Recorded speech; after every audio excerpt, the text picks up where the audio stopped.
Okay, we are live. If we're live in the chat, let me know. Let me know about sound and everything like that. Make sure the stream is going good.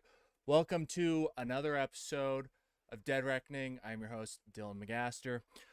Now, what is a dead reckoning? Well, a dead reckoning is a nautical term to estimate your location in time space, right? So if you are out sailing on the beautiful sea, also it just started raining, so I'm streaming via Starlink, so if the stream like gets laggy or goes out, it's not because of the content we're covering, it's because of the rain. Anyway, if you're out sailing on the beautiful ocean, hey Daniel, what up, bro? And you want to determine your location and you don't have GPS. A GPS will give you a fix, but you want to get an estimation. Then you do what is called a dead reckoning. You take your last prediction that you were heading and the speed at which you are traveling, and you do the math and you get an estimation on where you are. Now that's not going to give you an exact fix, an exact location of where you are, because you're going to have other influences on your travel, right? You're going to have the wind is going to push you in a direction, right? Like if you're pointing this way sailing and the wind's coming from this way, you're going to end up over here, not right in front of it. So there's always going to be called dead reckoning because it's not exact. And then you also have the current. So anyway, what are we doing here on this show? Why is it called dead reckoning? Because we are going to take in information and try to make an estimation about where we are in time space given the current um, information. Now I'm looking and the stream looks kind of laggy. So let me see if I can. Well, I don't think I can adjust anything now that it's already live. Stream. It says excellent stream health, but anyway. Okay, so let's get into it. Today, we're going to be talking about Charlie Kirk. Now, with Charlie Kirk, it's been a little while since the incident happened with Charlie, and I don't know if you're aware, but online there have been all sorts of ideas circulating about what actually happened. And so we're going to dive into some of those conspiracies today and see if any of them have any validity. Now, are we going to be able to figure it out today, right here and now? Well, probably not. Why? Because we don't have access to all of the information. The government has not released all of the information, and we are just going off of what is publicly available and then what people are speculating and what is being connected, what dots are being connected. And then if you believe and trust the official narrative, once it's officially said, we will know or not know. It just depends on how you view things. As somebody who is generally skeptical of the official narratives, I'm not sure that I would necessarily believe what they put out, but I also don't know. So whenever it comes to Charlie Kirk, I was never really a fan of Charlie Kirk. I never watched his stuff. Last stream that I did when we covered Charlie, that was the first time I ever looked at his Twitter. So I'm not a huge fan. I think he had some good takes, but I thought he was a shill, to be honest. So I was never really a fan, but obviously he should be alive right now. What happened to him was unacceptable. And whenever it comes to the conspiracy theories about what happened to him, I haven't looked into all of them. We're going to look into some of them. I've heard rumors about some of them, but we're going to see what we can find. So the idea with Dead Reckoning, as I said, figuring out where we are given the information that we have. And so we're going to dive into this together and see if we can come to some conclusions. So first off, if you have any ideas, conspiracy theories of your own about what happened to Charlie, put it in the chat. Let me know what your opinion is. And we're going to dive into this together. Now, hang on a second. That's not what we're talking about. That is the Tengu from Japanese. That's not what the evil Tengu from Japanese history. That's not what we were supposed to be looking at. Let me close that tab out. Wait a second. That's not what. What is that? That's an IDF soldier with a teflinin on. What is? That's not what we were looking at either. Hang on.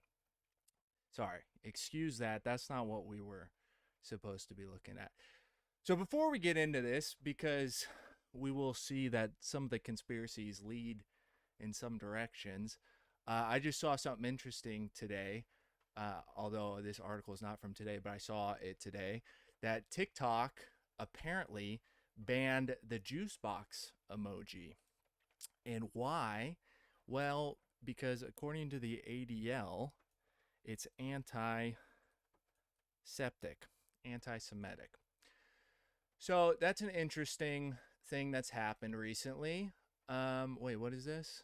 Many Jewish intellectuals were drawn to socialist and Marxist movements, particularly in Eastern Europe, as a means of fighting anti-Semitism and achieving social equality. This is not what we're supposed to be looking at right now either. Anyway, that says that it's falsely claimed, and that was propagated by the far right. Okay, that's not what we're looking for either. Now, considering we are going into some topics that might be controversial, I think we should acknowledge that the other month there was a bill that was proposed. I don't think it passed, but there was a bill that was proposed that U.S. citizens could lose their passports over political views. Now, considering Charlie was his whole gig was politics, this might be a little bit relevant. Now, we're not going to read this whole article, but a bill set for debate in Congress could cause the United States citizens to lose their passports based solely on political views, including criticizing Israel. Well, that is kind of crazy that in America, a country with free speech, which Charlie Kirk was a big proponent of, that was one of the things that I like about Charlie Kirk is he was a proponent of free speech. That's why he went to the college campuses to have discussions about topics that people thought were highly controversial and that people thought, well, they were polarized. And I don't know if he specifically got kicked out of campuses, but there's been different political people on the right, and I'm sure it's happened on the left too, but I've only heard about it on the right, that have been kicked out of college campuses for wanting to talk, right? I think it's pretty well established universities in America are generally left-leaning politically. Now, me personally, I am anti-political for the most part. I have not liked the U.S. political system ever since I was a teenager. I voted once in my life. Whenever I turned 18, I've never voted again. So I'm not necessarily on either side, but I think everybody knows that universities tend to be more left-leaning liberal, and so right-wing people would be kicked out of universities if they wanted to talk. So Charlie was a big proponent of free speech. So it's kind of crazy that they are trying to pass a bill that would cause American citizens to lose their passports over political views, like specifically criticizing Israel. Now, the reason is because it would target terrorists and traffickers, which I don't know exactly what they mean by that. I'm sure they don't mean anything like Epstein, but I actually don't know what that means. Now, this is a Twitter post about the bill that they were trying to pass. Like I said, I don't think it passed, but this was about a month ago that they were trying to do this. So under legislation, anyone the State Department determines, so it's up to their subjective opinion, has knowingly aided, assisted, abetted, or otherwise provided material support to designated terrorist groups such as Hamas, Hezbollah, or Iran's IRGC could have their citizenship pulled. No due process would be needed for the State Department to accuse an American citizen of supporting a terrorist organization, given the vague and extrajudicial wording of the bill. Now, I'm not positive. We can look into it a bit more if you guys are interested. But I believe that this has more to do with nationalized citizens um, and people with visas than it does American born. Because if, like, for me, for example, I was obviously born in America. I have no other foreign passports. So if my citizenship were to be revoked, um, which, knock on wood, God willing, it never will be, because I wouldn't want to, criticize any foreign governments ever or any government ever. Like, why would I want to criticize a government? It's not like governments are corrupt. Um, I don't think they could necessarily do that because I don't have any citizenship anywhere else. So I don't think they could make me like not a citizen of any country. So I believe that this idea, right? Critics point to Rubio's record of revoking visas and green cards from immigrants based on pro-Palestine views. But like I said, I don't think this actually passed. But considering Charlie was a proponent of free speech, and this article was 4 days after his assassination, I thought it was kind of poignant. Now, another thing to note is that, when was this? This was 3 days before the Charlie incident, before Charlie was assassinated. God rest his soul. Israel taps Google, YouTube, and X for a $52 million digital campaign during the war. Now, last I checked, I think they're in a ceasefire. I think, hey, look, fireworks. I think allegedly one side broke said ceasefire, but I'm not certain about that. I haven't been there. Don't plan on going there. But if we look here, Google received $27 million, YouTube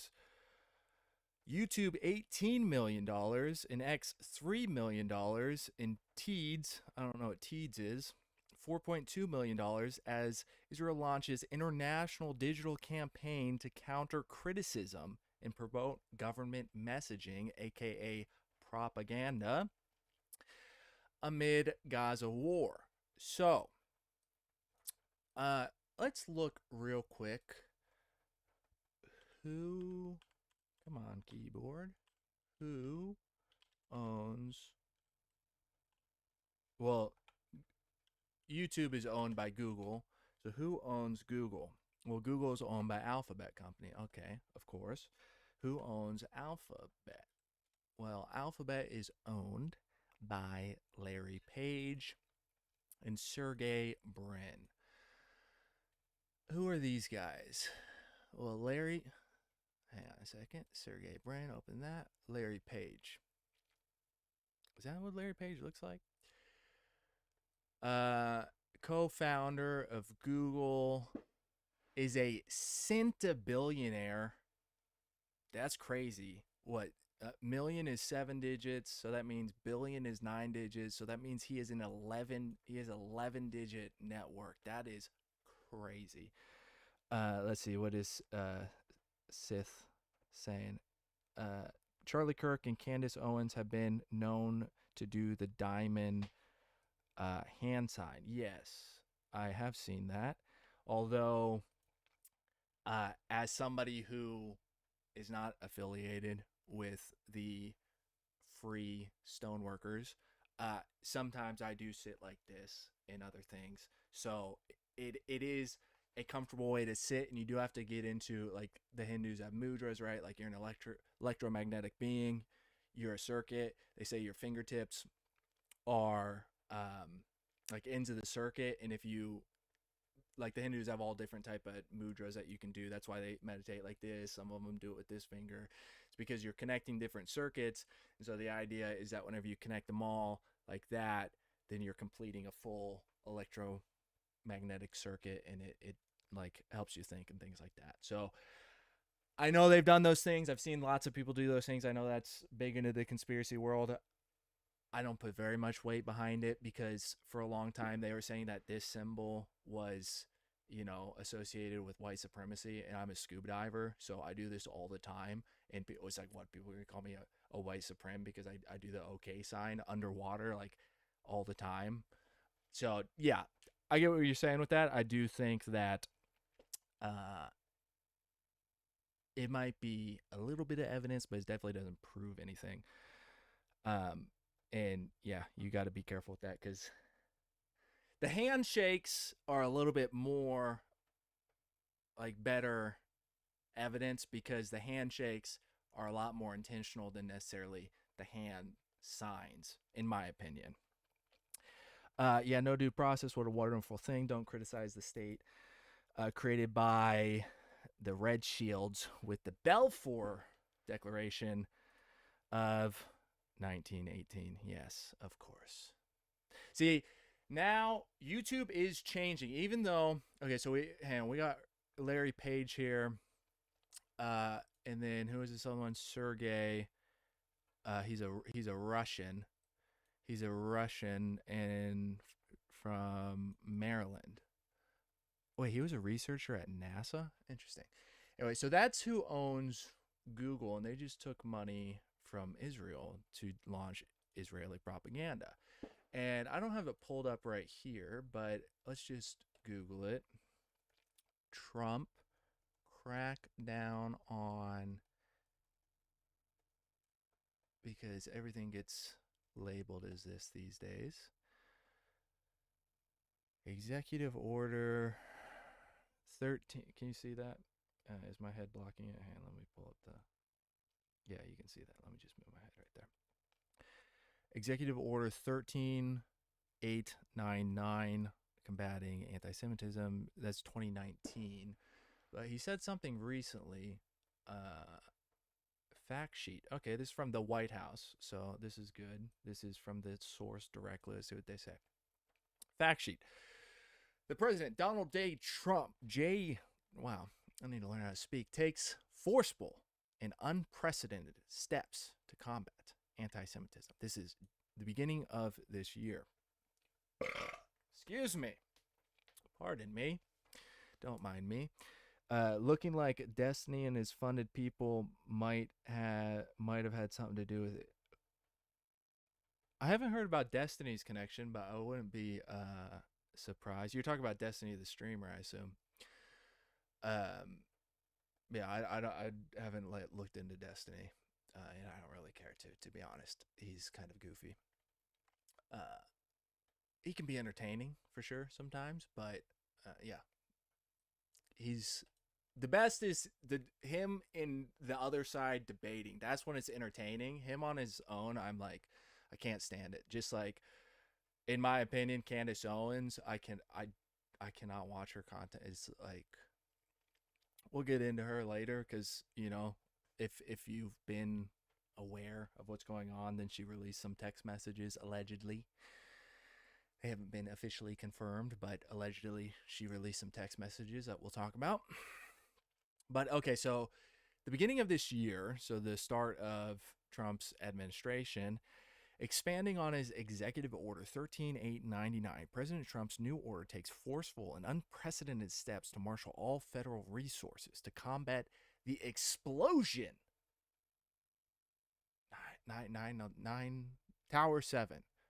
October 7th.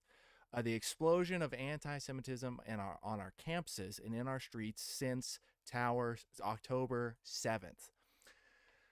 So, it does seem, even though those two things are true, that Google and YouTube just took a bunch of money from Israel, and that the president is not for free speech. Obviously, before he got elected, he was campaigning on Make Israel Great Again. It's all out there. If you're paying attention, you knew this before he got elected. But YouTube seems to be turning a bit of a new leaf on the censorship era that happened in YouTube. Now, it is still YouTube. They do have terms of service, so you can't talk about some things on this platform. Fair enough. Some of the topics I want to talk about, nothing to do with what we're talking about today. There are topics that I would like to talk about, but they are against terms of service. Not explicitly, but implicitly. So, but we're not talking about that today. But YouTube recently, let's look this up. YouTube unbans people. Now, I don't know if you guys saw this, but where is it? Unbans right-wing people, because they were the ones that got banned mostly. Here we go. CNBC, October 9th. So this is the day before Charlie. Wait, no. This is a month after. Charlie Kirk was September 10th. Yes, September 10th. The day before, never again. Never forget. The day before, never forget. Tower 7 was when Charlie got assassinated. This is about 1 month after. YouTube will give banned creators a second chance after rollback. Now, amidst this information that YouTube was allowing people that got banned, and they specify, yeah, right here. So the platform has made changes to its community guidelines for content containing COVID-19 or election-related misinformation. Because if you didn't know, which you can reference some of my previous streams where I looked into the specific YouTube terms of service to make sure that we weren't breaking any during any of our streams, they said explicitly that those two topics could get you a ban. So they've rolled that back. They say that is no longer a bannable offense. So, I mean, I don't want to just say exactly what would get, like word for word, what used to get people banned, but, you know, in the 2020 election, if you were to talk about the election spike, mail-in voting, 2020. Let's see if it pulls up the image. Come on. Where'd my cursor go? What the hell? What the hell? There it is. Show me the graph. Show me the graph. Show me the graph. Where's the graph? That's not the graph.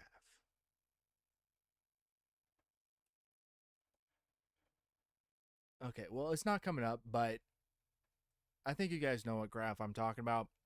Anyway, if you mentioned that graph, that would get you kicked off YouTube. So they've rolled that back, and amidst the rolling of that back, they're letting a bunch of creators back on YouTube that got banned during the mass censorship era.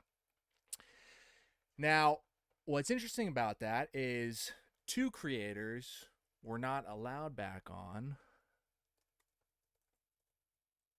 They tried to create accounts and then immediately got banned again. These 2 guys, I don't know if you know who they are, but now the reason this one was banned, well, the text is on screen, so the AI is going to know. But anyway, the reason Jones was banned was because of allegedly, well, not allegedly, I don't think they actually gave him a specific reason, but whatever he believes the reason he was banned was because of the misinformation about the shooting that happened, the reason that he got sued for like $2 billion or whatever. You can look it up. I don't want to really talk about it because it's like a whole really sensitive topic still. And then this guy, I don't know exactly what got him banned, but yeah, he's like one of the most banned people ever.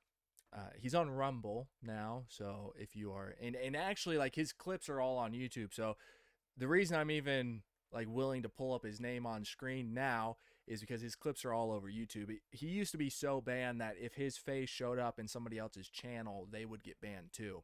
But he's been on Bradley Martin. He's been all over YouTube. It's just these two guys tried to make. Is this playing sound right now?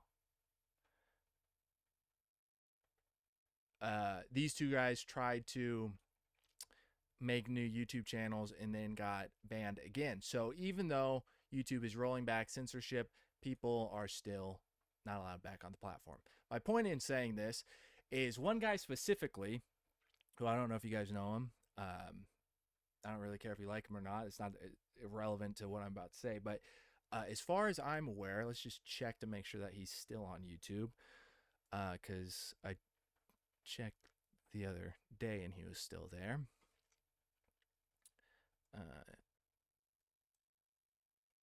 Yes. Okay. So Sneako's back on YouTube. If Sneako's back, that means they are very lenient on their censorship ideas now, which makes me feel a lot more comfortable. Not because, like, this channel specifically, I'm not too worried about because it's not that big. But if you don't know, by the way, I have another YouTube channel, Floor, with like 800,000 subscribers. And the way that it works is if they take down one, they take down both. So I'm really trying to stay within all of the guidelines and make sure things don't happen. But even though Israel has given YouTube, what is this, $18 million, and YouTube is run by Larry Page and Sergey Brin, it seems like they are allowing more free speech. Because if a guy like Sneeko is allowed back on, Sneeko has said he's been very critical of a lot of things, whether you like him or not. So anyway, so let's get into it. So who was Charlie Kirk? Oh yeah, Alex Jones, Bill Hicks. The great thing about that is I might believe that one, to be honest. And Alex Jones, he always like jokes about it. Haha, yeah, I'm Bill Hicks. I'm Bill Hicks. But if you've seen because there's two of those. There's I don't know if you can still talk about it. Whatever. Everybody talks about it now.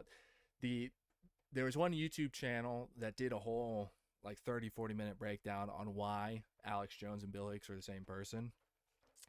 And it's kind of compelling, to be honest. And then that same channel did another one about, Big Mike, the whole allegation about Michelle Obama. Allegedly, the reason that, what was her name? Joan Rivers. Some people say that that's the reason she got killed. And then there was another person recently that, Elon Musk's dad recently said that Michelle Obama is Big Mike. So that seems to be information that's allowed out there. But Alex Jones, I remember seeing a long time ago, he talked about that, covered that story, and then the next day he rolled it all back. I was just joking, everything. I was like, oh, this guy, I don't know who told him what, but he's definitely listening to somebody. It could have just been his friends. It doesn't necessarily mean he was controlled op, although I do think that he is somewhat controlled opposition. Whole different story. I think one of the reasons I don't like Candace is because I think Candace is controlled, and I think she's just like super annoying. But anyway, we're not talking about Jones right now. I'm glad you liked the videos. And yeah, the teeth thing, that's what I was going to say about Jones, was like they do the whole teeth, the analysis, and it's like the exact same as Hicks. And given what Hicks was talking about, it would not be that surprising. So Charlie Kirk, I think we're all aware of who he is now, after what happened. His video on Jubilee. I don't know if you guys have ever seen that channel. Kirk Jubilee. This is now their most viewed video on their channel since he died. And so I think everybody knows about Kirk now. And, respect him. Anybody that has died for what they believe in, I respect them even if I don't agree with what they're saying, because um, that's as far as you can get, is literally dying for your beliefs. Now, Kirk, he was a political activist, right-wing political activist, entrepreneur, and media personality. Co-founded the conservative student organization Turning Point USA in 2012.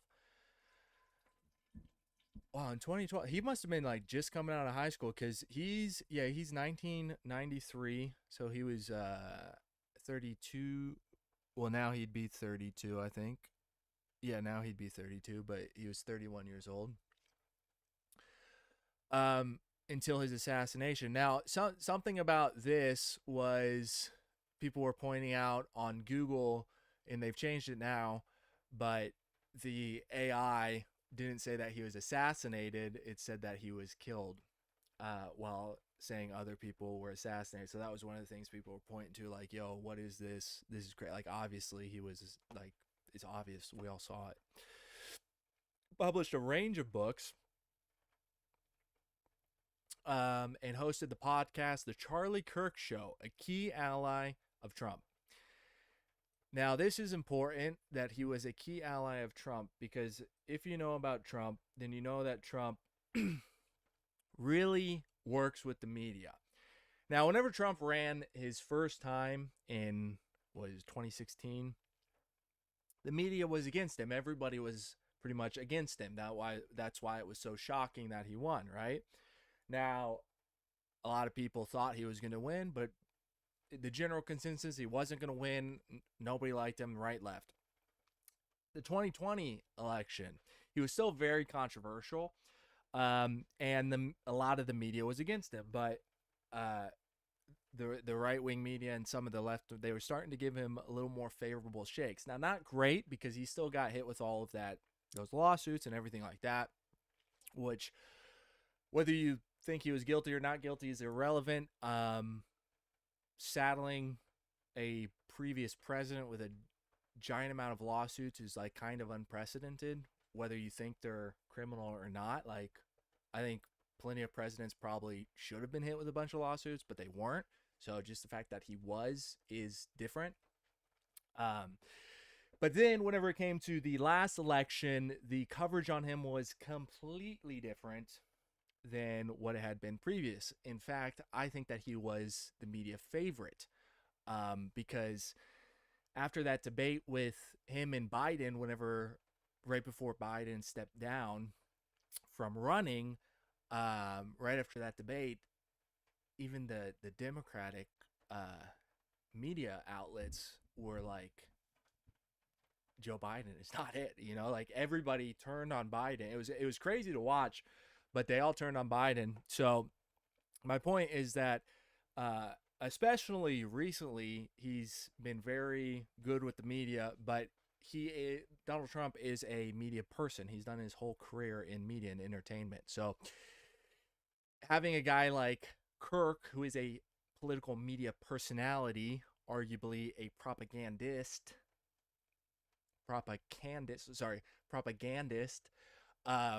is very important for the people in political power to be very closely associated with these types of people. And as you can see, according to Wikipedia, which now is an official source, even though I was told in high school it's totally not quotable, but now it's where people go for everything, although it is still not official, but whatever. It's good enough for what we're talking about. He was one of the MAGA movement within the Republican Party. Born and raised in Chicago. Man, a lot of people are from Chicago these days. Arlington Heights, blah, blah, blah. The important part is that he did Turning Point, what does it say? Including Turning Point Action and Turning Point Faith. Yeah, so Turning Point USA was his organization, and he espoused a variety of conservative stances, including opposition to abortion, gun control, DEI, and LGBTQ rights.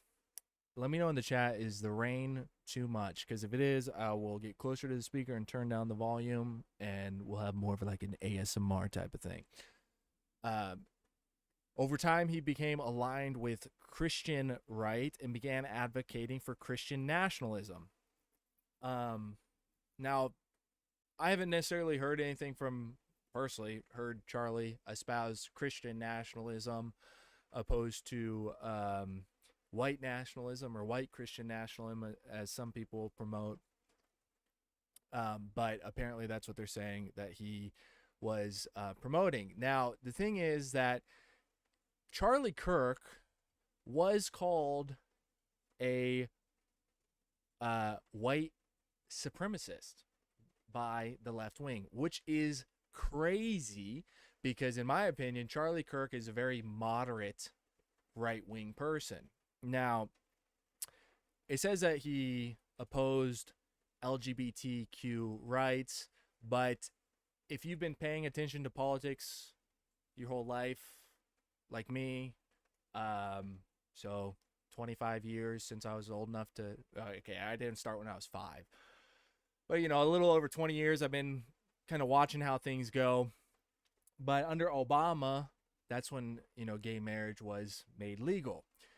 But if you're aware of what the conversation was in the country then, the right-wing position on that topic was not what the current right-wing position is. The current right-wing position is pretty much they're fine with gay marriage and everything like that. Like, I've never heard a modern-day Republican talk about rolling back gay marriage or anything like that.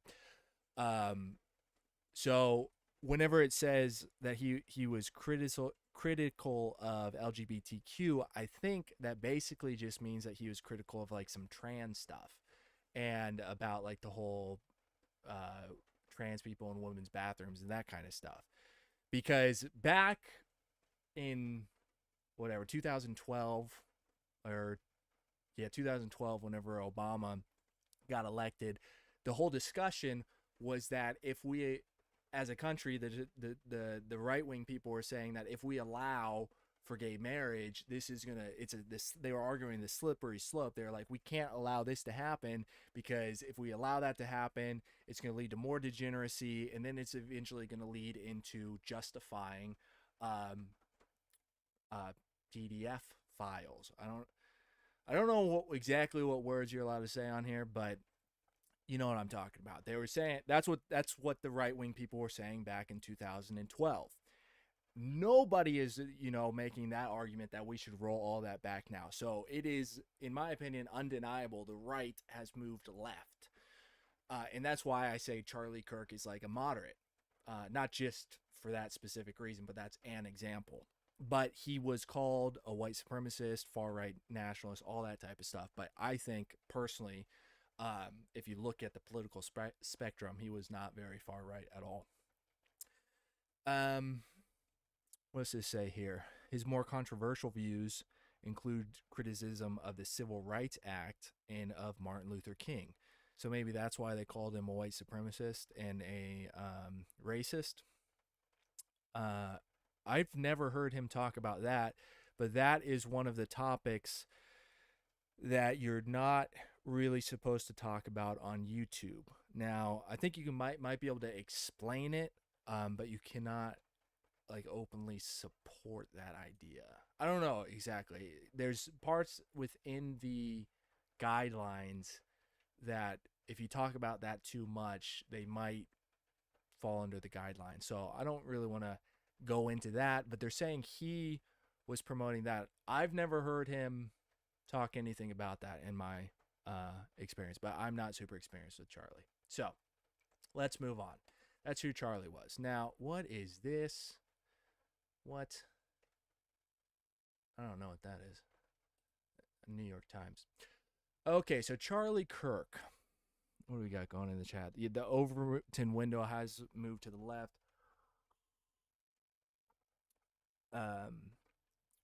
Who is Yuri Bezman? I've heard that name.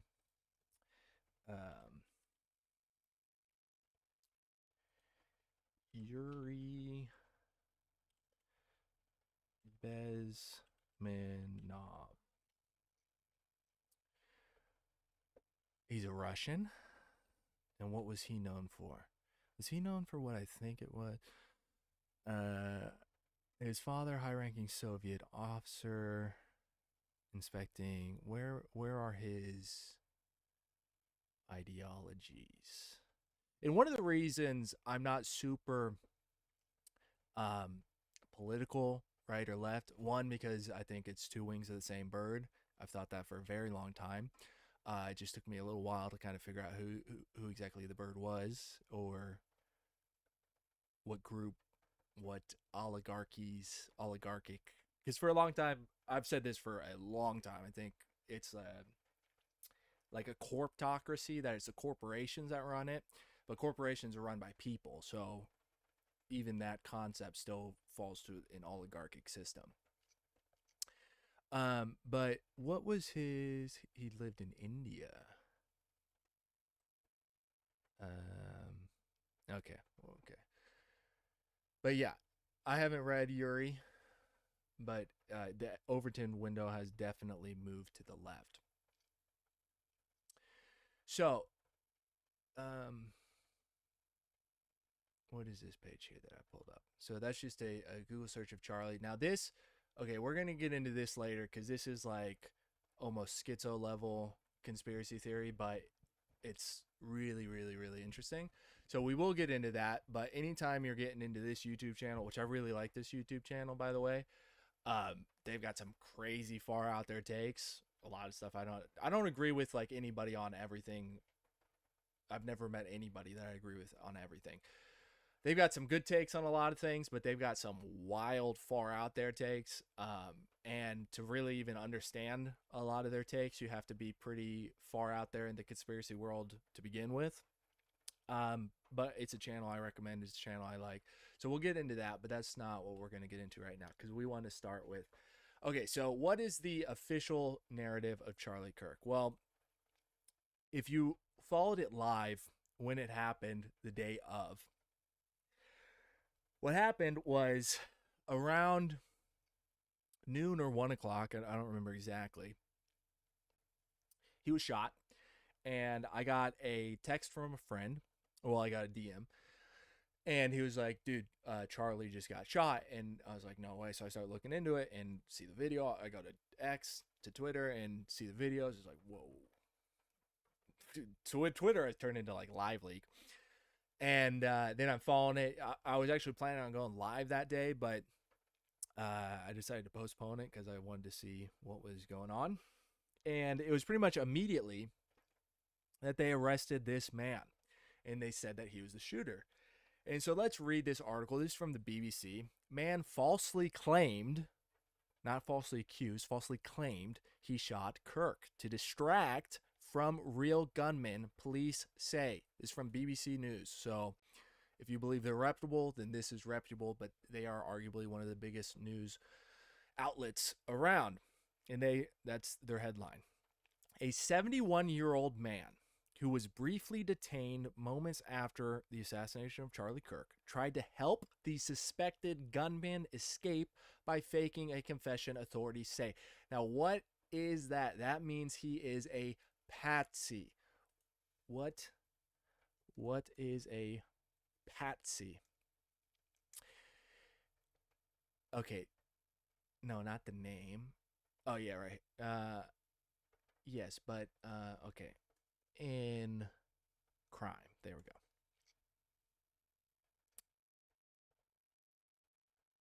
go. Okay, these aren't giving the definitions that I want.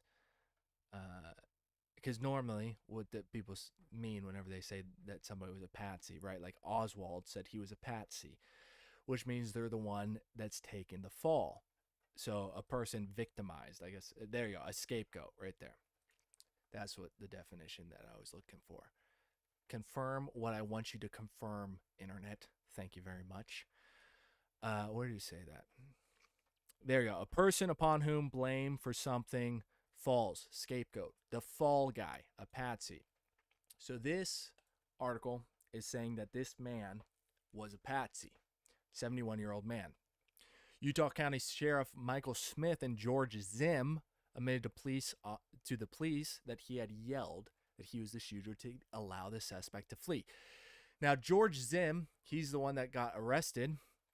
They are saying he admitted this. Now, George Zinn, I've heard, I have not confirmed, but I have heard that he has showed up at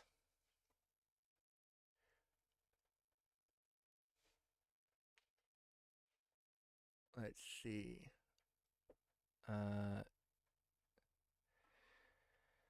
George Hodson Zinn, a 71-year-old man from Utah, gained notoriety in 2013 for sending a threatening email to Salt Lake City Marathon organizers shortly after the Boston Marathon bombings, which killed 3 people. Let's click that Salt Lake Tribune. Wait, he was 71 then as well? Oh, no, this is an article from Dow. Talking about in the prior. So does it talk about in this one in his prior thing?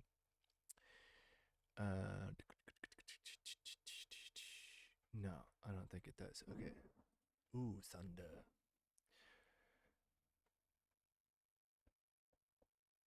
I agree. The craziest conspiracies are flat earthers, although I do think there are a few questions that the flat earthers ask that are valid questions, and then they just get written off as like complete nincompoops. I'm more personally of like a hollow earth kind of guy. Always have been. I met my first flat earther in like 2016, 2017. And Tartaria is a crazy one too. And Tartaria, there are so many just absolute numbskulls that talk about it. But it's a hard one to research because there are so many dumb people talking about it. But whenever you do go down the rabbit hole, there are some valid points about it. But that's not what we're talking about today. Wait, the older man arrested in Utah after he allegedly told the police he had shot political commentator Charlie Kirk is now facing felony charges related to child exploitation. Well, that's not good. That is not what I thought I was looking at. I thought I was looking at Boston. Okay, I did not know that was going on. I can't say this unless I find it in the article. Okay, well, I can't find that, but some people were saying that he was affiliated with a foreign country, but I'm not seeing any information about that here.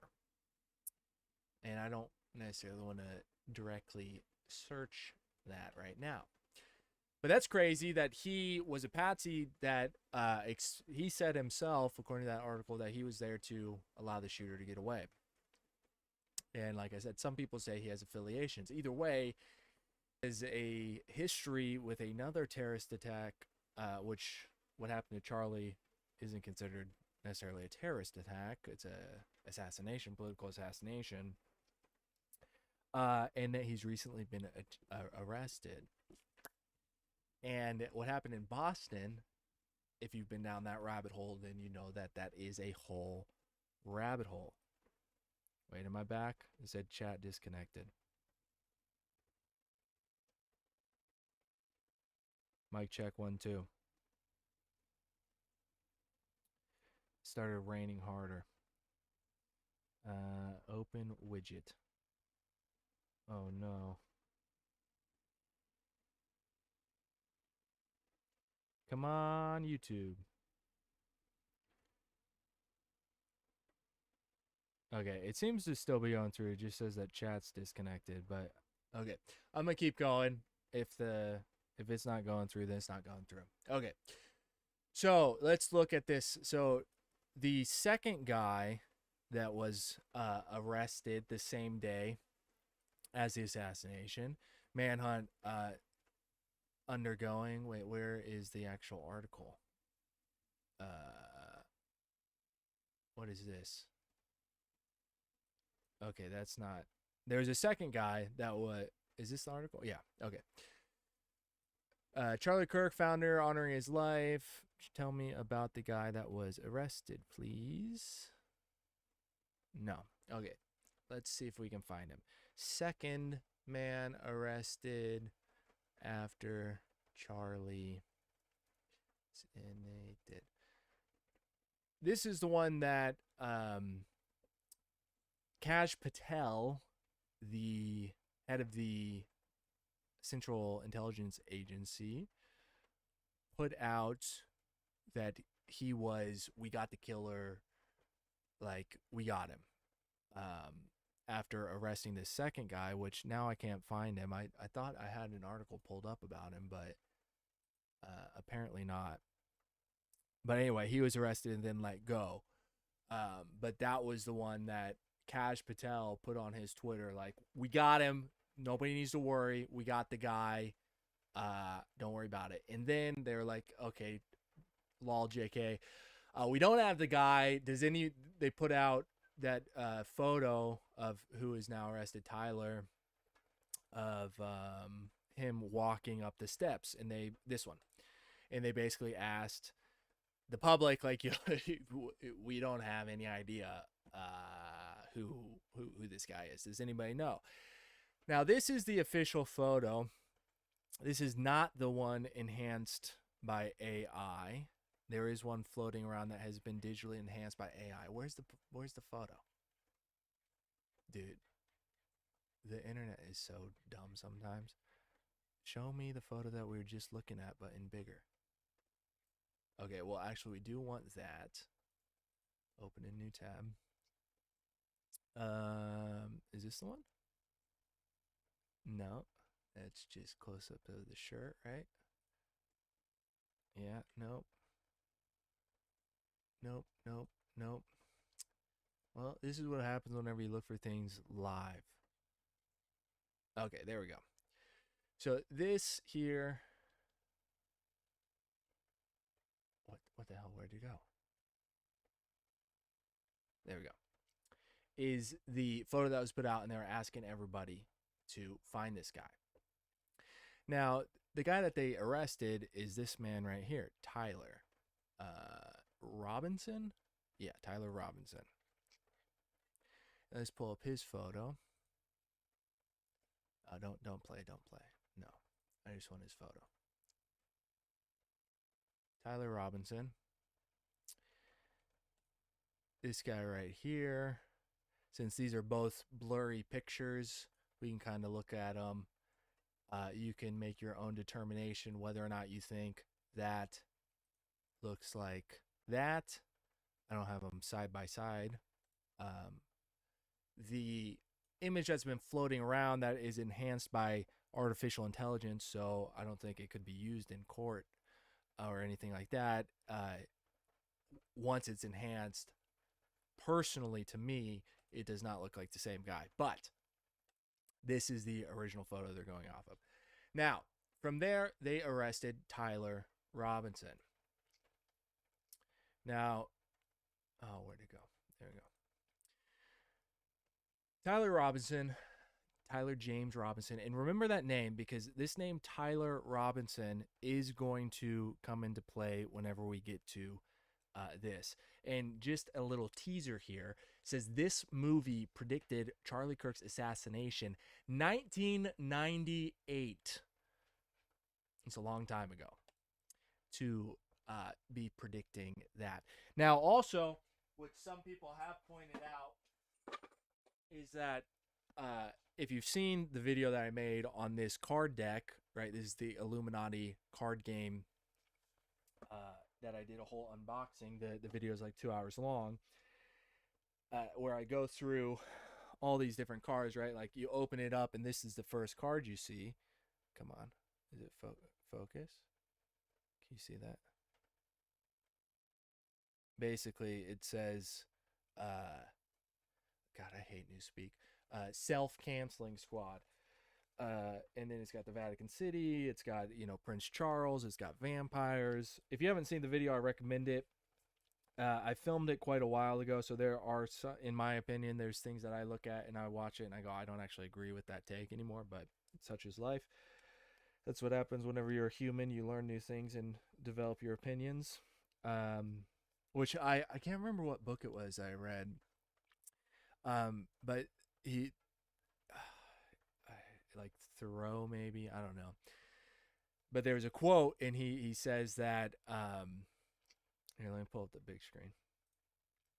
You know that to be a man, a coherent thinking person, you know, you're never going to be understood, which, you know, you come to realize that as you live life. Like, nobody's ever going to understand you, because in order to be understood, they would have to live your full life, right, to truly understand you. But he says that, like, basically to be a mature adult male, you need to just be misunderstood, because you're going to say things one day and then your opinions are going to change sometime down the line. That's inevitable.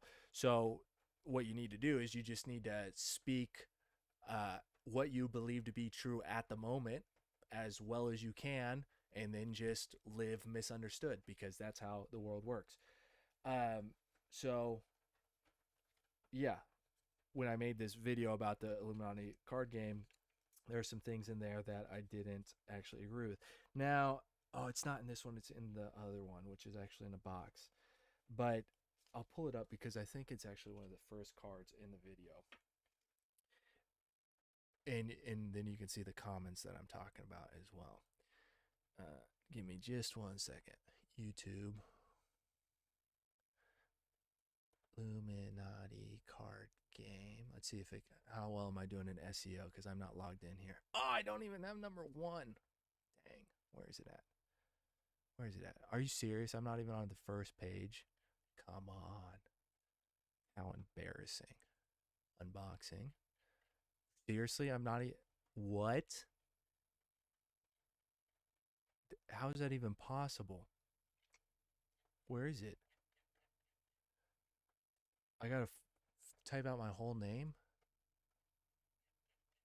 There it is. That's crazy. It doesn't have very many views, but it's got more views than all these other ones that didn't show up. Anyway, I want to show you one specific card from this video. It might show an advertisement here first. Oh, come on. Skip. Where do we want to go? All right. Wait, why is that audio not playing now? Oh, that's why. Okay, there we go. Sorry, I didn't have the right screen pulled up. So can we hear?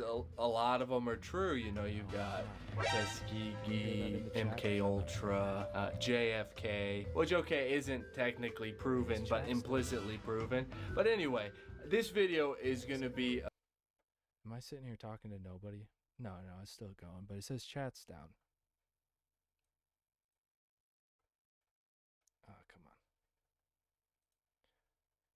on. Let me just check. Hang on. Give me just 1 second. Is chat live? Test.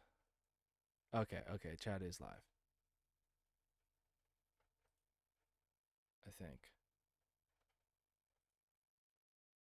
Reply to that chat if it's going on. Okay.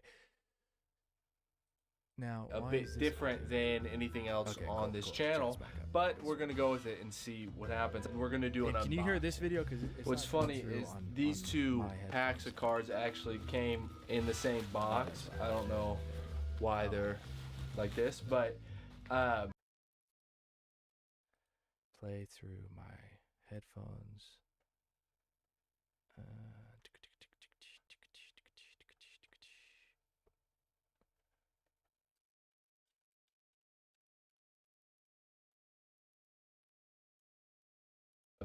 This card here is actually,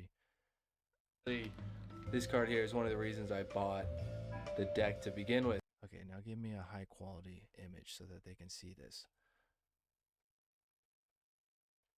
Why is this not going through my headphones? As long as you guys can hear it, it's fine, because I made the video, so I know what I'm saying. But I'm going to need the headphones later.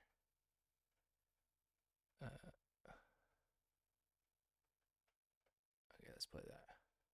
Because that is uncanny. You know, it says enough is enough. We will say enough is enough. At any time, at any place, our snipers can drop you. Let me get my shoes. Now, if we scroll down to these comments, I'm going to have to get that headset fixed in a minute. Crazy enough is enough was the caption of Charlie Kirk's last YouTube short. That is crazy, considering, you know, it says enough is enough. We will say enough is enough. At any time, at any place, our snipers can drop you. Let me get. So that's one thing I wanted to point out to you, because this card game was made in 1995. And people are now seeing this video and saying, check this out. Charlie Kirk's last thing was labeled enough is enough. And I filmed that, you know, right after the whole Trump incident, but people are pointing that out. And the reason I brought that up is to say that that was 1995, and people are saying, like, isn't that crazy? But this is 1998, and it has got some predictions. So anyway, remember the name Tyler Robinson. Yeah, predictive programming, I think, is definitely a possibility. I'm pretty far out there in a lot of my beliefs, so I think it's possible that it's just like a collective unconscious type of thing, of like a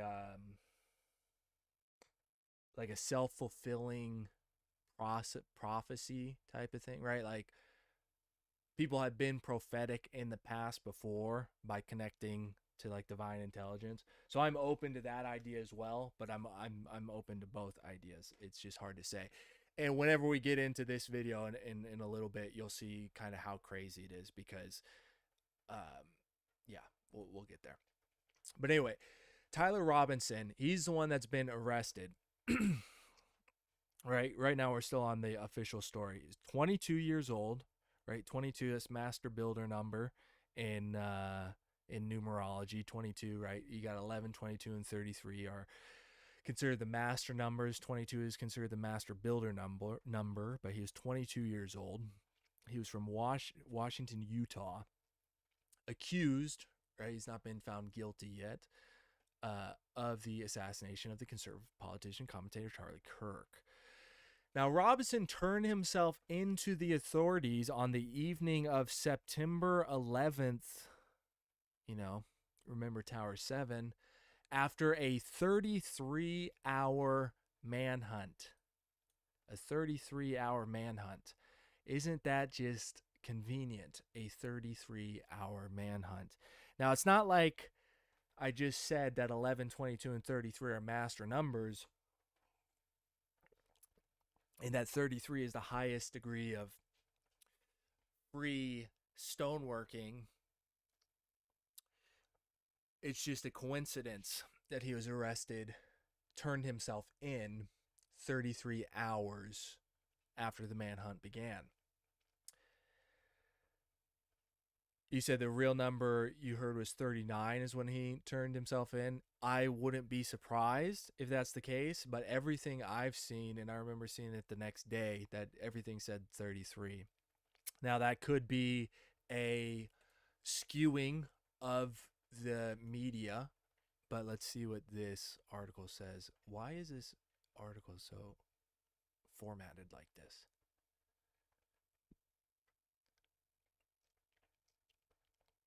Oh, it's updates. Updates to it?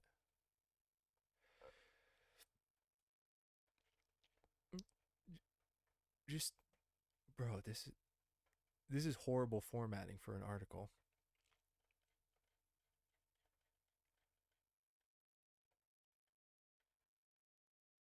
So it might be 39. We'd have to look at the actual numbers, but everything I've ever seen on the official narrative has pointed to 33, which is just strange in my opinion.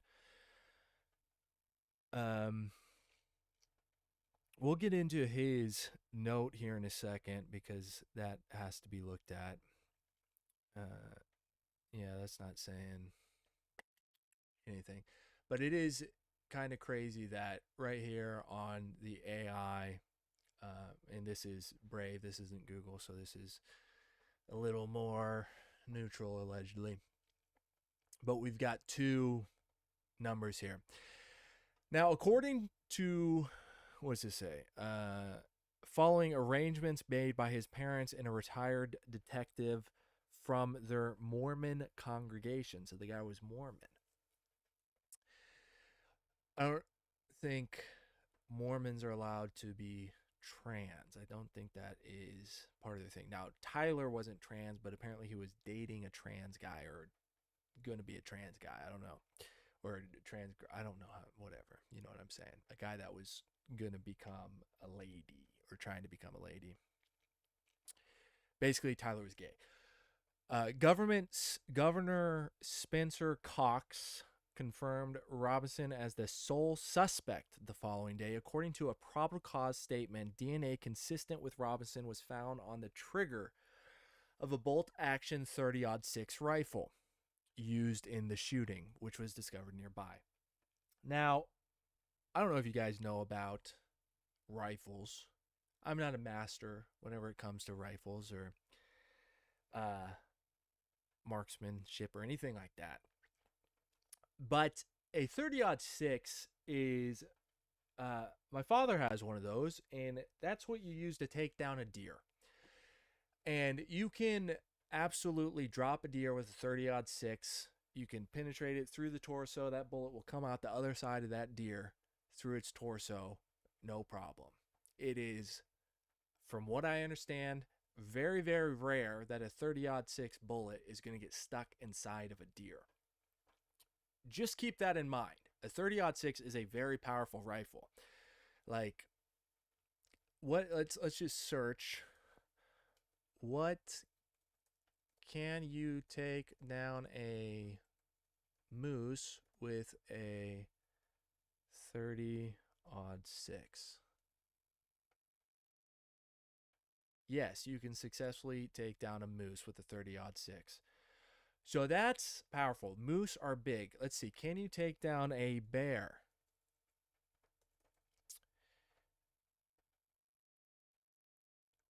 Yes, a 30-06 can take down a bear, including a grizzly brown, and black bears are pretty small, but a grizzly bear is huge. Let's see. Can you take down a polar bear? Because if you can take down a polar bear, then that's you can take down a polar bear with a 30-06. Do you know how big polar bears are? How big is a... And they got thicker fur because they're... Polar bears are the largest living species of bear. An adult male typically weighs between 350 and 650 kilograms. That's 770 to 1,430 pounds. You can take down a polar bear with a 30-06 rifle. Keep that in mind. So, Tyler, the shot was about 200 yards away. Pretty far shot, in my opinion. It's 2 football fields about. It wasn't exactly 200 yards, but it was pretty far. And with a good scope dialed in, is that shot impossible for an amateur to take? Well, no. And allegedly, Tyler has fired guns for most of his life. So he was not a complete amateur whenever it comes to marksmanship. Yeah, let's see that. Can you take down an elephant with a 30-06? An elephant with a... I'd be really surprised with that because elephant skin is like super, super, super thick. What? No way. Okay, let's just see what Reddit's mature content. Personally, I would consider 30-06 adequate for everything in North America except for grizzlies, according to this Redditor. They will kill grizzlies, but they would be what I consider marginal choice for the task. Obviously not scientific, but personal choice. Everything in North America. 270 Win Mag for bigger Kodiak bears. So some professionals recommend higher caliber, bigger bullets for, or at least more grain for maybe a Kodiak. But let's see what Quora says. Walter Caramojo Bell was renowned big game hunter who killed over 1,000 elephants. That's crazy. 63 of them with a 303 rifle, 275 a Mauser. Yeah, so those are bigger. Wait. Coming to the question, 30-06 has been used for over a century by hunters and can be hand loaded for a bigger punch. So yeah, you need more grain. And powerful, not more, much more available. Mile to reach. So basically, if you packed your own bullets for 30-06, you could probably take down an elephant. In the right, yeah, right there. So in the right hands, can definitely take out an elephant. If you go for a clean headshot, like you prefer. So let's look at this real quick. How thick is elephant skin?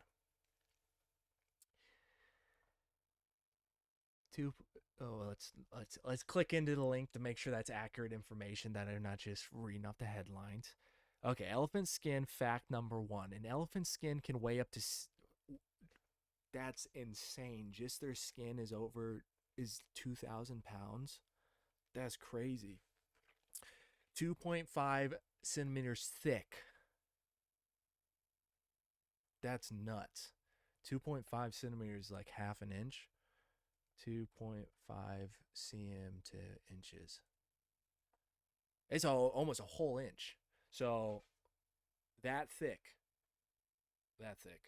is how thick elephant skin is. And 30-06 can punch through that, and it's literally elephant leather. Okie doke. Basically, what we just found out is 30-06 is a ridiculously high-powered rifle. Not the highest powered, but very, very powerful. Yeah, I agree killing elephants for fun is disgusting, but from what I understand about big game hunting is even for the trophy hunters, from what I understand, they still give all the elephant meat to local villages. So like, it's not like that meat just rots. I think it's still weird for like the guy to go do it, but just keep, like, from what I understand, they still eat the animal. So it's not as bad as like some people make it out to be, but it is still weird to just like trophy hunt. Okay. So let's see, can we see the letter that Tyler Robinson letter? Because this is something that a lot of people have pointed to, that no Zoomer would ever write like this.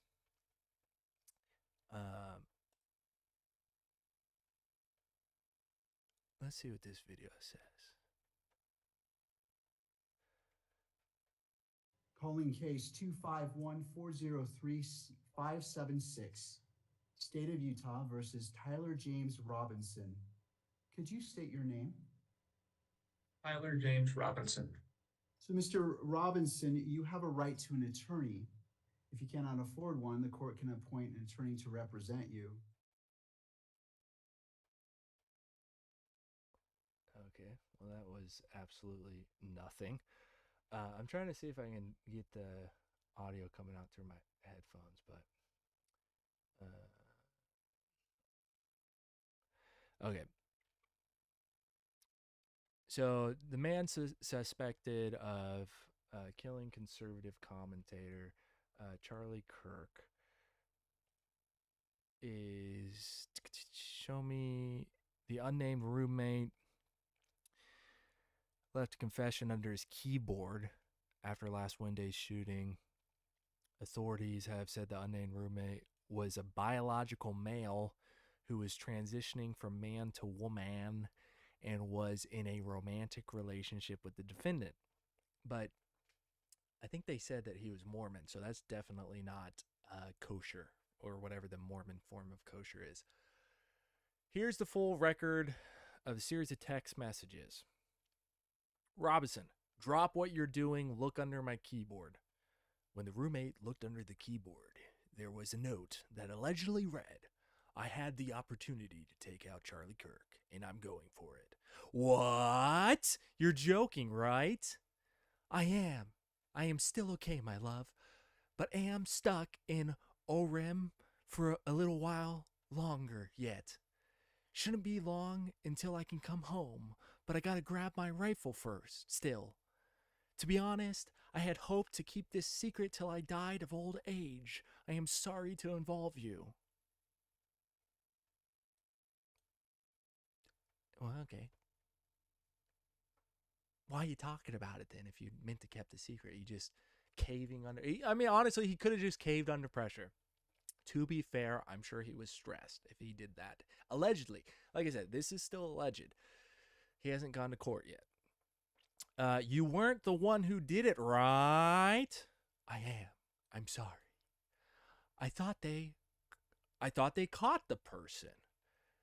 No, they grabbed some crazy old dude who was also involved in the Boston bombing incident and was just recently arrested for CP. Then interrogated someone in similar clothing. I had planned to grab my rifle from my drop point shortly after, but most of that side of town got locked down. It's quiet, almost enough to get out, but there's one vehicle lingering. Now, you know, people point to that about, you know, Zoomer's going to say vehicle. To me, I mean, these messages, in my opinion, are suspicious.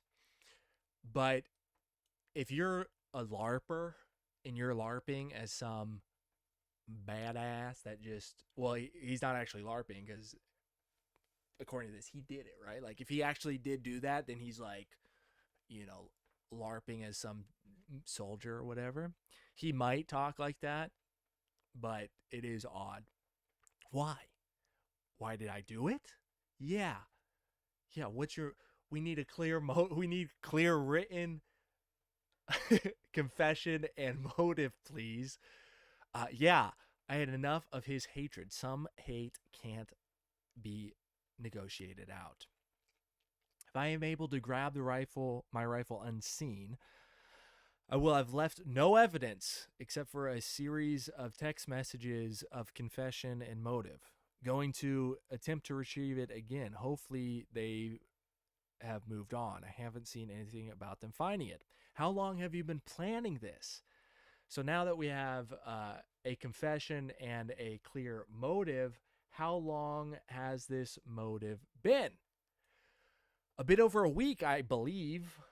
Seems like a good amount of time to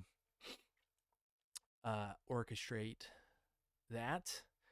I can get close to it, but there's a squad car parked right by it. I think they already swept the spot, but I don't want to chance it. Now, that's another thing that people have been pointing to. What type of Zoomer is going to say a squad car?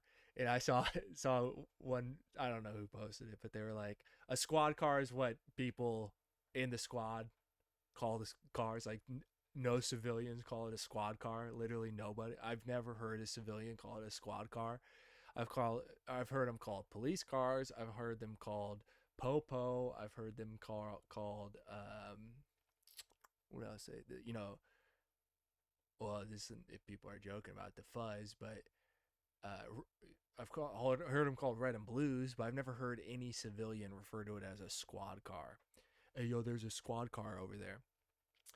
Never heard that one before, but whatever.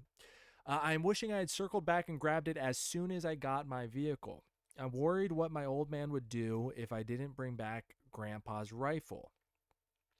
IDEK, nice little typo there for authenticity.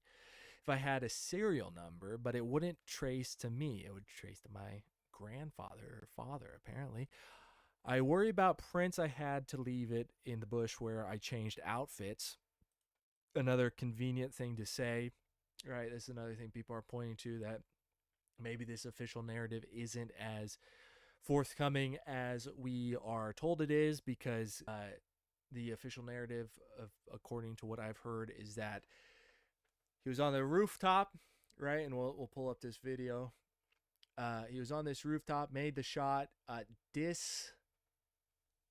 took the gun apart, put it in his bag, ran across. Now, something I've seen people talk about is that this footage is edited, because right there he loses his shadow. You see, right? Like he's got a shadow right there, and now it's gone. And so some people say that this is edited because also there's chromatic aberration there. You also have chromatic aberration there. So I'm not convinced by the chromatic aberration that it's edited.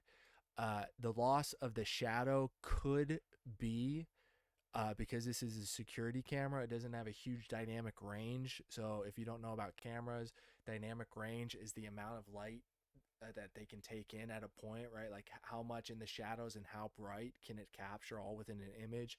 As technology has gotten better, dynamic range in cameras have gotten better, but dynamic range is not like super high in security cameras.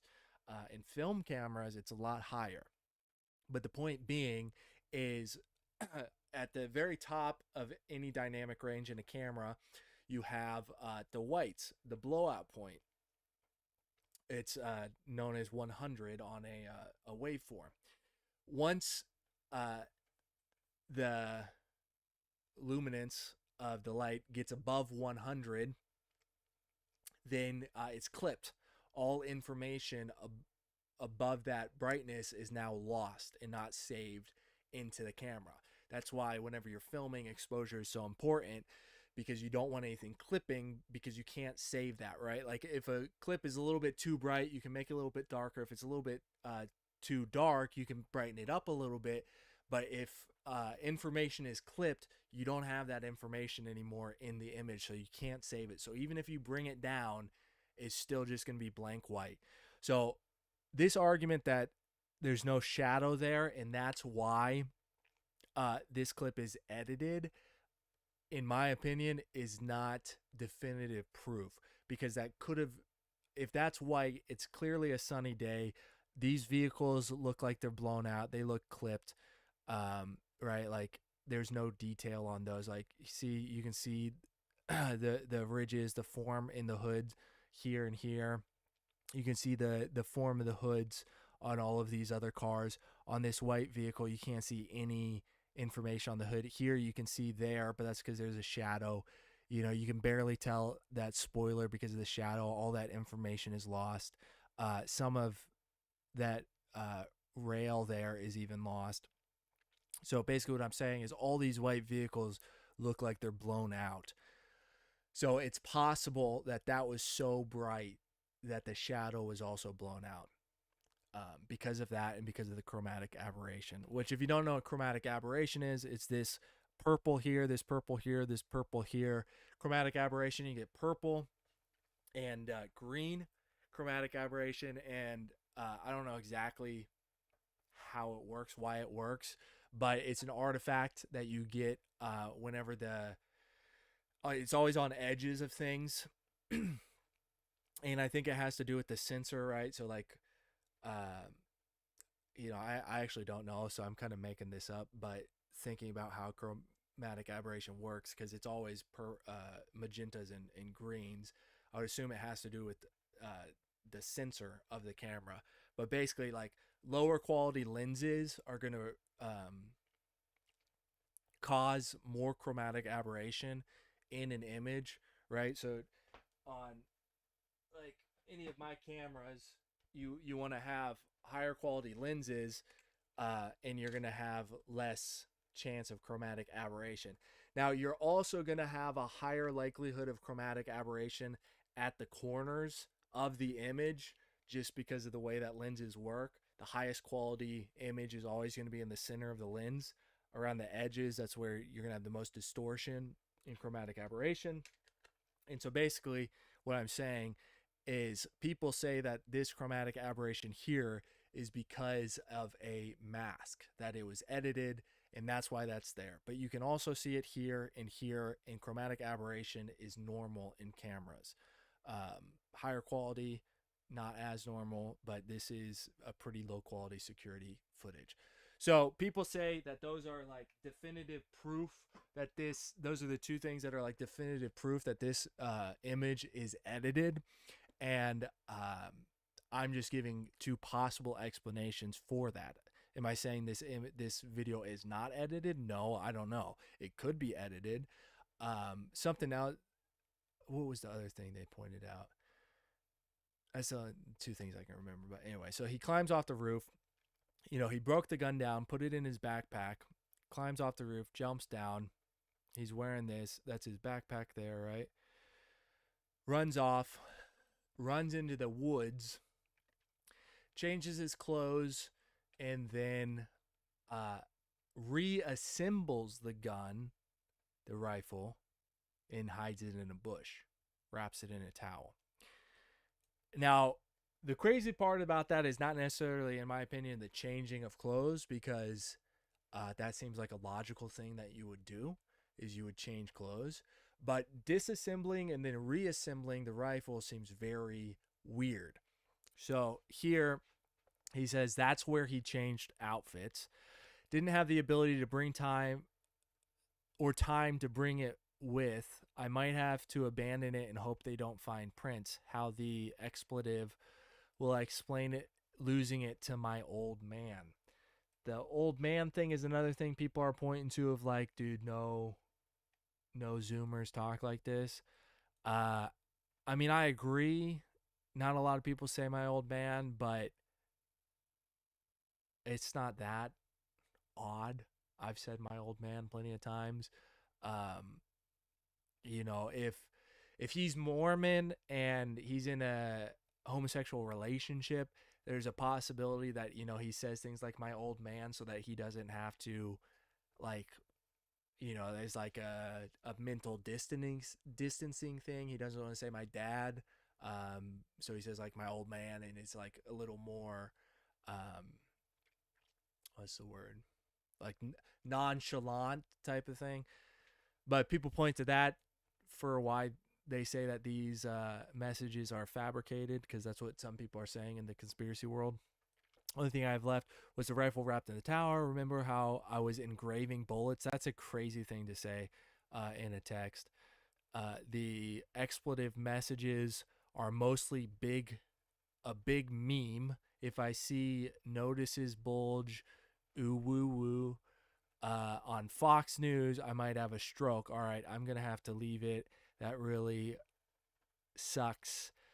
Judging from today, I'd say Gramps' gun does just fine. I don't know. I think that was a $2,000 scope.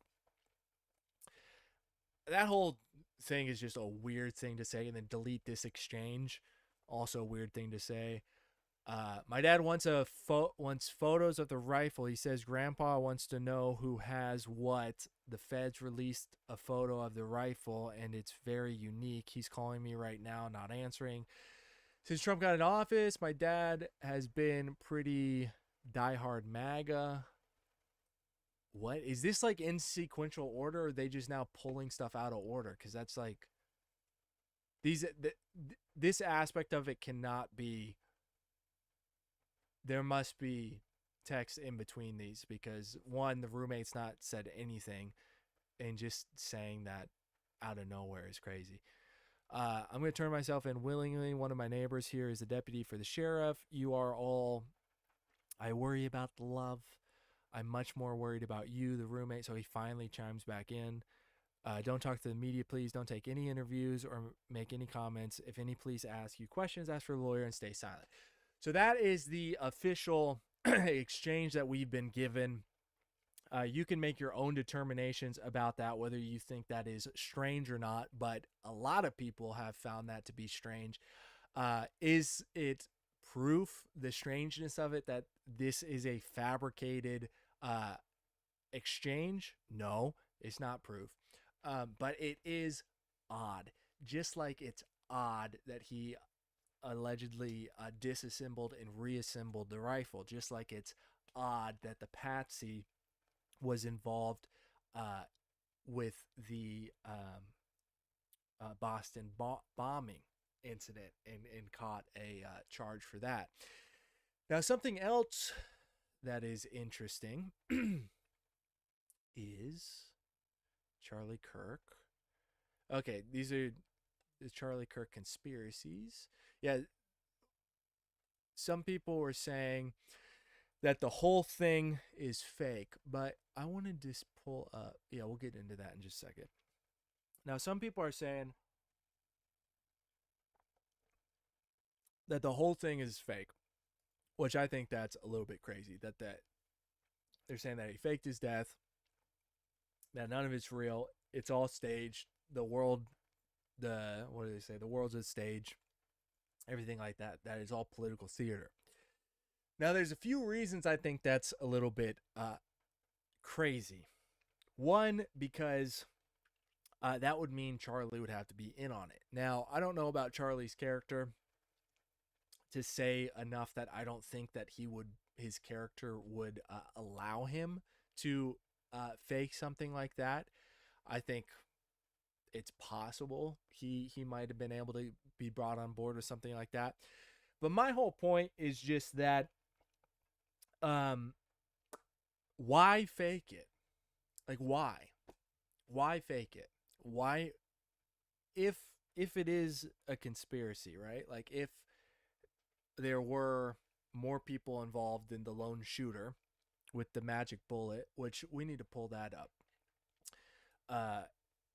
Charlie Kirk magic bullet.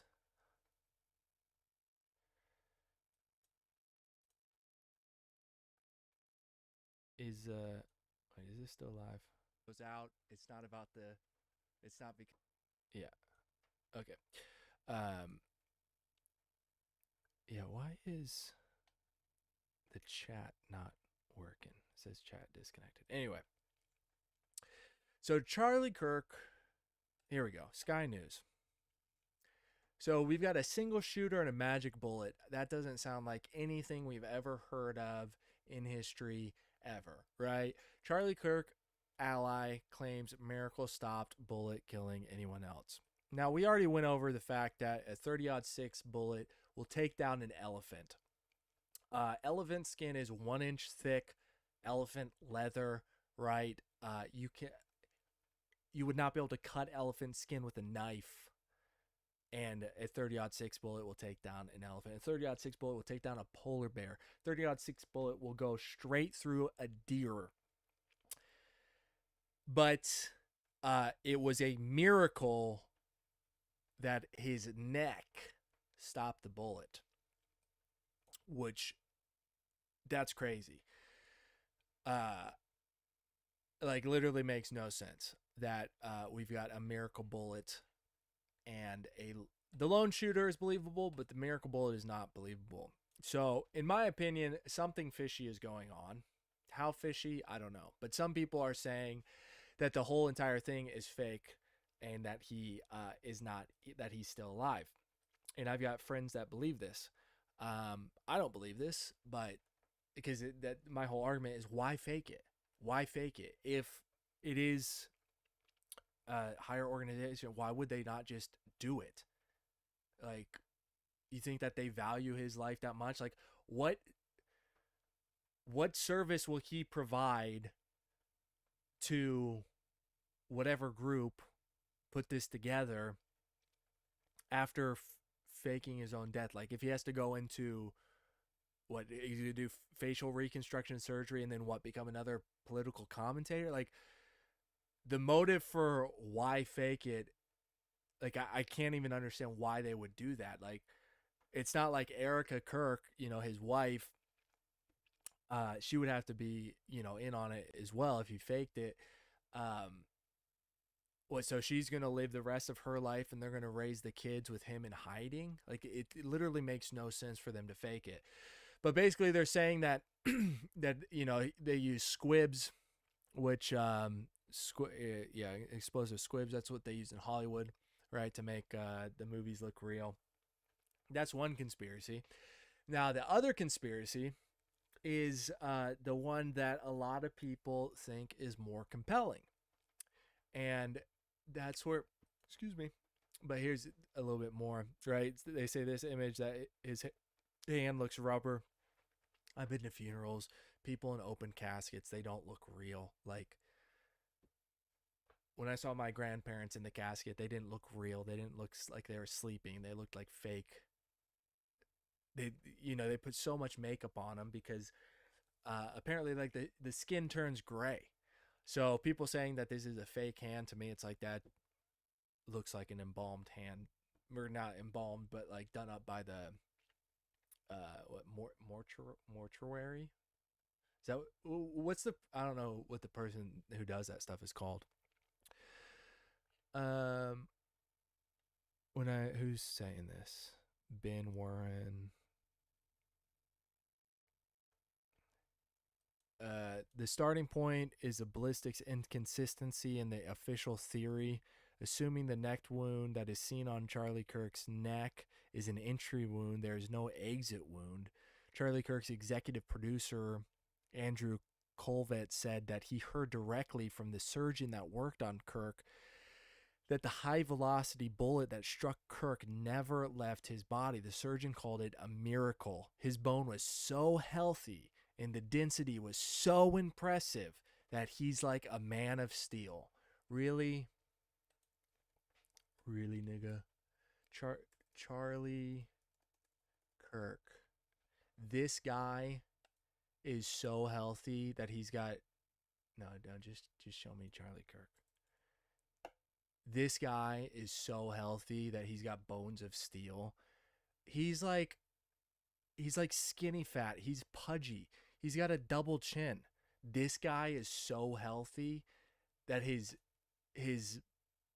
neck vertebrae will stop a 30-06 that'll take down an elephant, that'll take down a polar bear.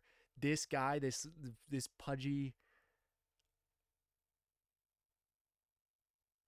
I mean, he lives a sedentary lifestyle. The whole argument that it's like if his neck actually did stop a 30-06 bullet, that is a miracle, like literally, because it is unbelievable that that's even possible. First of all, it's unbelievable that any human could be that healthy that their bones would stop at 30-06. Second of all, it's unbelievable that this guy is that guy that had that healthy of bones. Anyway, it should have just gone through and through. Yes, it should have. It likely would have killed those standing behind him too.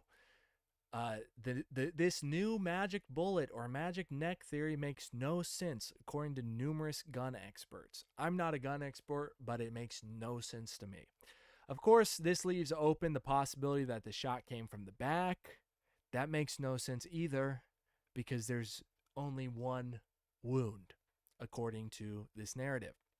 And that visibly the neck wound is in front is an exit wound.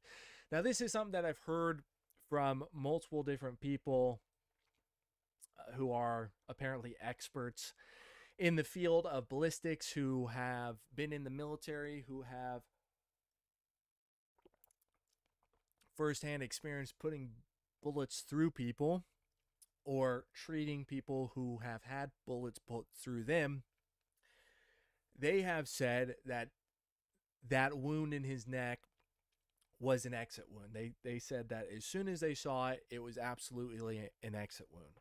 I don't know if I can find the video right this second, but if you look it up, you'll find multiple different people who are experts from the military who have real firsthand experience with this type of stuff say that that looks like an exit wound. Now, when it comes to, is it show it in here? Yes. Okay. So this doesn't get too graphic, so don't worry. Like, we're not going to see the whole thing. But what they point to is the way his shirt moves. Apparently, I'm not an expert. I don't have any firsthand experience with any of this. But that's apparently not how it works whenever you get hit with a bullet. Your shirt doesn't move like that. And so one of the theories is that the lapel microphone was an explosive, in that it shot up through his chest, through here, and then out that side of his neck. That's one of the theories. So this article, it says the bursting shirt. What needs to be explained in the images of Kirk is his shirt violently protruding outward and upward as if something exploded from inside his shirt. This cannot be explained by the bullet's shockwave, as Zeb Boykin has claimed.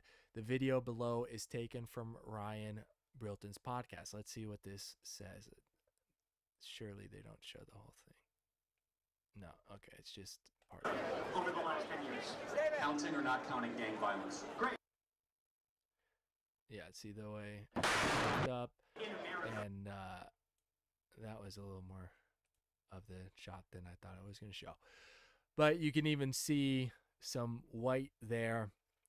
Basically, some people are saying that he faked it. The whole thing is fake, and that was the squib going off, and that the blood that came out was not even his blood.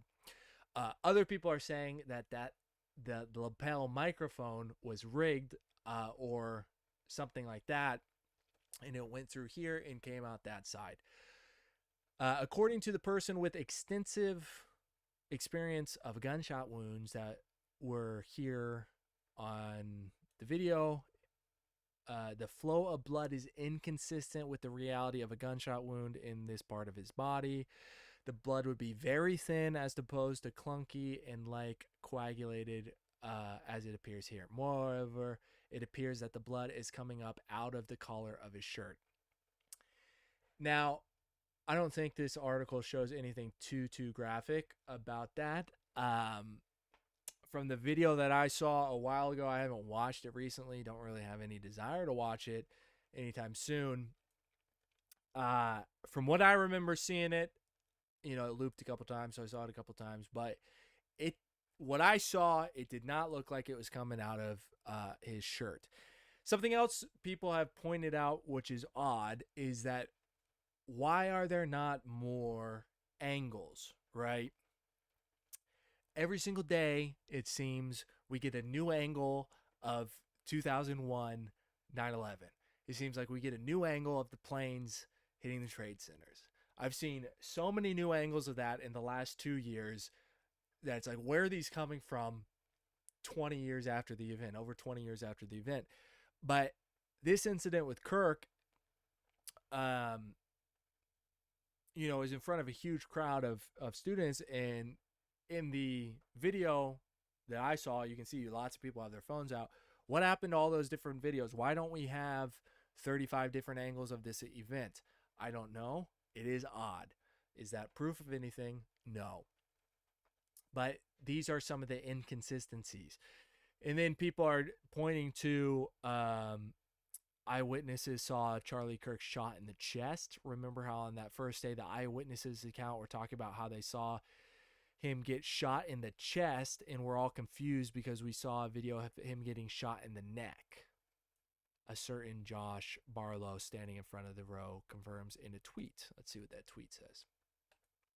Excuse me. I was there in person at the front. I'm the one wearing the gray hat. This guy right here. And yes, I told people he got shot in the chest because that's what I saw. Odd that we've got people claiming other things happened that are saying they were there. Now, again, is that proof? No, because it's a traumatic event. Memory is malleable. You misremember things for sure. So I would trust video footage over that guy's memory, to be honest. But I would also like to see, I wouldn't like get joy out of seeing, but I feel like we should have many different angles of this incident. But I've only seen two, a close up and a far away. Still holding the microphone. That to me is not an argument. because muscles can tense. Like, if it wasn't instant kill, you're going to be tensing up because you're going to be in a ton of pain. Like, that to me is not an argument. No ambulance. Kirk was immediately carried into a black SUV car, although there were ambulances on campuses, and even if there weren't, such procedure is just inconceivable. Now, that is weird. I don't know how we could prove that without video, which, again, wouldn't there be people, like students there, filming everything? I don't understand. And maybe there is video of that, but I haven't seen it. No crime scene. Never do we see a state police or FBI agents taking control of the crime scene, as should have happened. Minutes after the shooting, we see a man, later identified as Kirk's video technician, disassembling the video camera behind Kirk and stepping away from Kirk's chair. A few days after the crime scene was thoroughly cleaned up without FBI inspection. The best explanation why this scene was not treated as a crime scene is because it was not a crime scene, but merely a movie set, but more like a movie set. Where also shows clues of production team filming the frightening spectators while avoiding Kirk after the shot. So, obviously this article is saying that the whole thing is a setup. Right there, it says dummy corpse. I think that is a little bit far-fetched in my opinion, but he brings up some good points. And now this part's crazy. That's his wife back whenever she was at age 23. She sets up a Christian evangelical organization, but she was a pageant lady, right? Yeah. Is Erica a weapon of sorts? In 2012, she won a beauty pageant owned by Donald Trump. Very strange, as Miss Arizona. Now, we know that Trump was into beauty pageants. I've heard allegations about things that have happened at the beauty pageants. I'm not going to repeat them here on live because I have no proof of those. I've just heard rumors of things. And he is the sitting president, so I don't want to just throw out random allegations I have literally zero evidence for. But we know that Trump was into beauty pageants. We know that Trump was good friends with Mr. Epstein. And we now know that Erica Trump won a beauty pageant owned by Donald Trump in 2012. And that's her right there in front of the Trump sign. Crazy to have a photo of your wife out like that, by the way. At 23, she sets up a Christian evangelical organization called Everyday Heroes Like You, which developed a program called Romanian Angels. Now, I've been to Romania. I like Romania. It's one of the greatest countries out there. In all honesty, I like Romania a lot. I did a road trip through Romania. What year was that? 2019. I never posted videos about it because I didn't really film that much. But did a road trip through there. Went to Transylvania. Super nice country. Really like Romanian people. Highly recommended, honestly, if you're like out traveling. Romania is fantastic. Some of the best roads ever to drive. That's where the Transfagaran or whatever, the guys at Top Gear literally said it's like the best road in the world. It's one of the reasons why I wanted to go there. And also Transylvania is like super beautiful. They've got there's Braun, and then there's the Dracula Castle. I didn't actually get to go in the Dracula Castle at the time, but anyway, tangent, I'm just saying Romania is really nice. But also, anytime you hear Romania, I'm sure people think about Mr. Tate with the Tate brothers. But both those two things that I said, me visiting Romania and Andrew Tate being there, and have nothing to do with her starting a program called Romanian Angels. Behind the slogan, helping God's forgotten children find wings, it is suspected of having been involved in trafficking. Romania being known for such activity, and worse. Now, I can say that whenever I was in Romania, I didn't see any of that, but I also don't know anybody involved in that. I know that Tate has been accused of that. Apparently, I don't think he was found guilty, according to the. I don't think he was found guilty by the courts, but he was accused not of child, but of trafficking. When I was in Romania, I didn't see any of that. You know, if you're a normal person traveling through, you're not going to see any of that. But Romania has a reputation. So this article, which already said, you know, some pretty far out there things, that the whole corpse was fake, is now alleging, Romania probes Israeli adoption agency link in organ trafficking.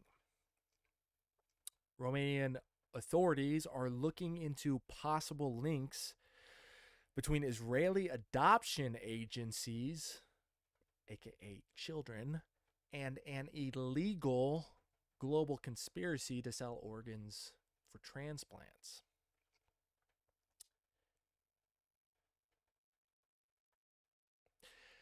Now, all this doesn't prove anything. Thank you. Thank you for saying that. Nor do subjective appreciations of the match between Charlie and Kirk. So Charlie and, what's her name? Erica, count as evidence of foul play. What are they saying, that like she's too pretty for him? Because I think they're pretty fairly matched up. I think she's mid. Sorry. Unlike the fake death theory, which I think is quite solid, the honeypot theory is speculative. Okay, I think he pointed out some interesting points. I don't think a dummy corpse is necessarily solid, like he says. But I do agree that the honeypot theory is speculative. Did he say anything more up here? Okay. Context. Erica was born Erica Franceve.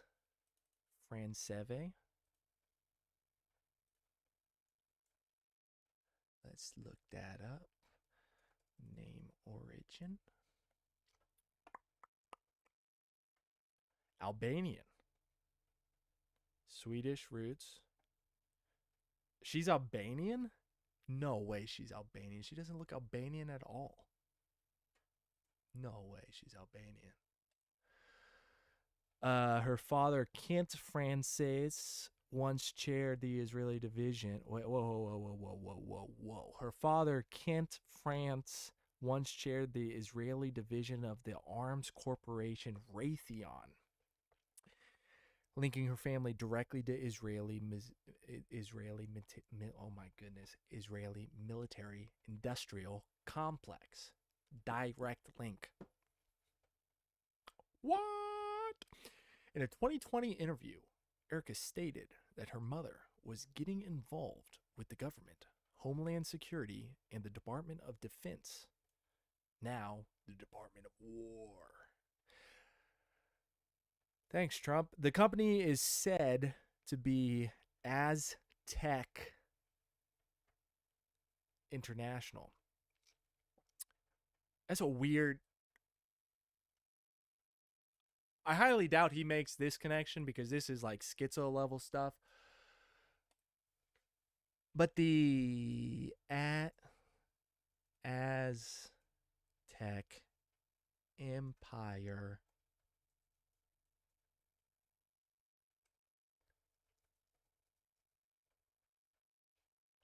This has got to be coincidence. This has got to be coincidence. Human sacrifice was commonly practiced in many parts of Mesoamerica. The rite was not new to the Aztecs. Mayans did it too. Such a lovely place. Before it was America, there was nothing bad going on. And, you know, all the native people were totally peaceful, just doing their human sacrifices. But anyway, that was just something I just noticed, and that I did not expect to see that. That's a Aztec International, a defense contractor. We're getting into some crazy shit here. This is wild speculation. Now, it doesn't prove anything, nor does subjective appreciations between them. According to this article, unlike fake death, which he thinks is solid, the honeypot theory is speculative, but I can't help feeling that there is some overplaying in Erica's performance when announcing their engagement. So this is the announcement of their engagement. Let's see. I'm not gonna be able to focus sitting this close to him. Ready? Oh yeah, I've seen this. Hello. I'm not gonna be able to focus looking right at you. I'm just gonna be staring at you. Hello. Oh. Wow. Ready, Terrell? Hold on. We're rolling? We're not. All right, you'll be switching. All right, I'll count it down. Wait. I'm kind of nervous, you guys. She's nervous, which is why we must get going.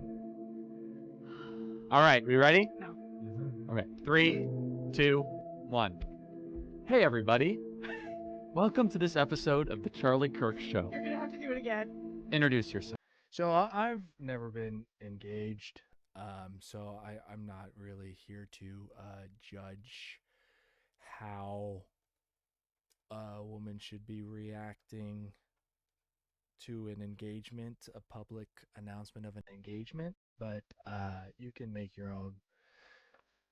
That's what I'm gonna say.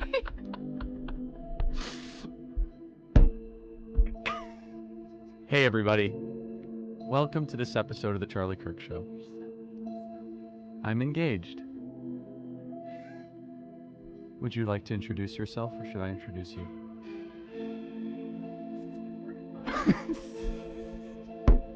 How would you like me to start? All right, we'll try it again. Hey, everybody. Welcome to this episode of The Charlie Kirk Show. Joining me is the most special guest, my fiancée, Erica. She's a fake Welcome blonde. to The Charlie Kirk Show. Sorry, I just had to point that out. She's a fake blonde. Right? Yeah, look at her. She's got to be a fake blonde. That's got to be dyed hair, right? She's not naturally blonde. Is she?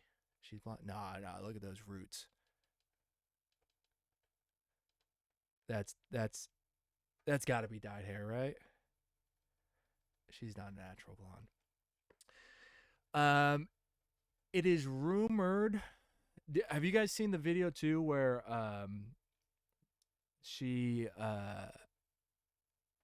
they're talking about like their wedding and some dates, like their kids' dates, and she can't remember the dates off the top of her head. Again, just weird stuff with Erica. And then this, what is it? This one? No, that's not it. Yeah, we'll talk about that in a minute. Okay, here we go. Man, I gotta get this speaker working out. Were you guys getting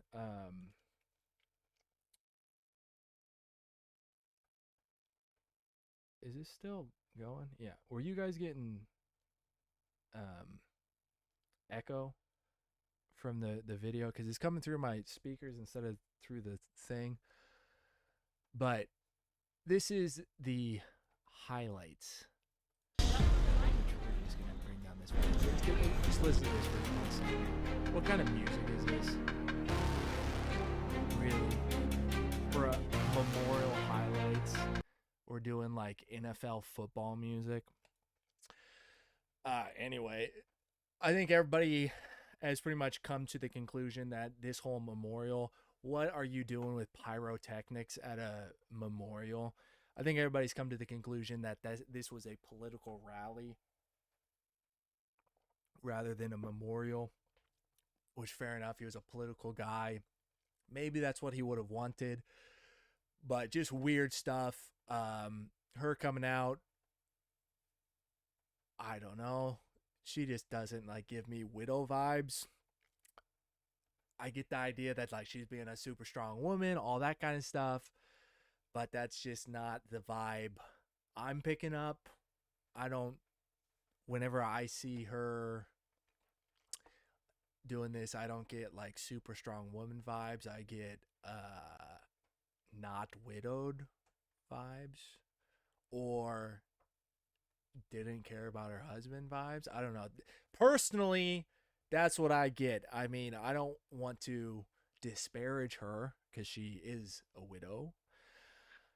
And obviously, I would feel really bad if somebody was talking about, my wife like that if that happened to me.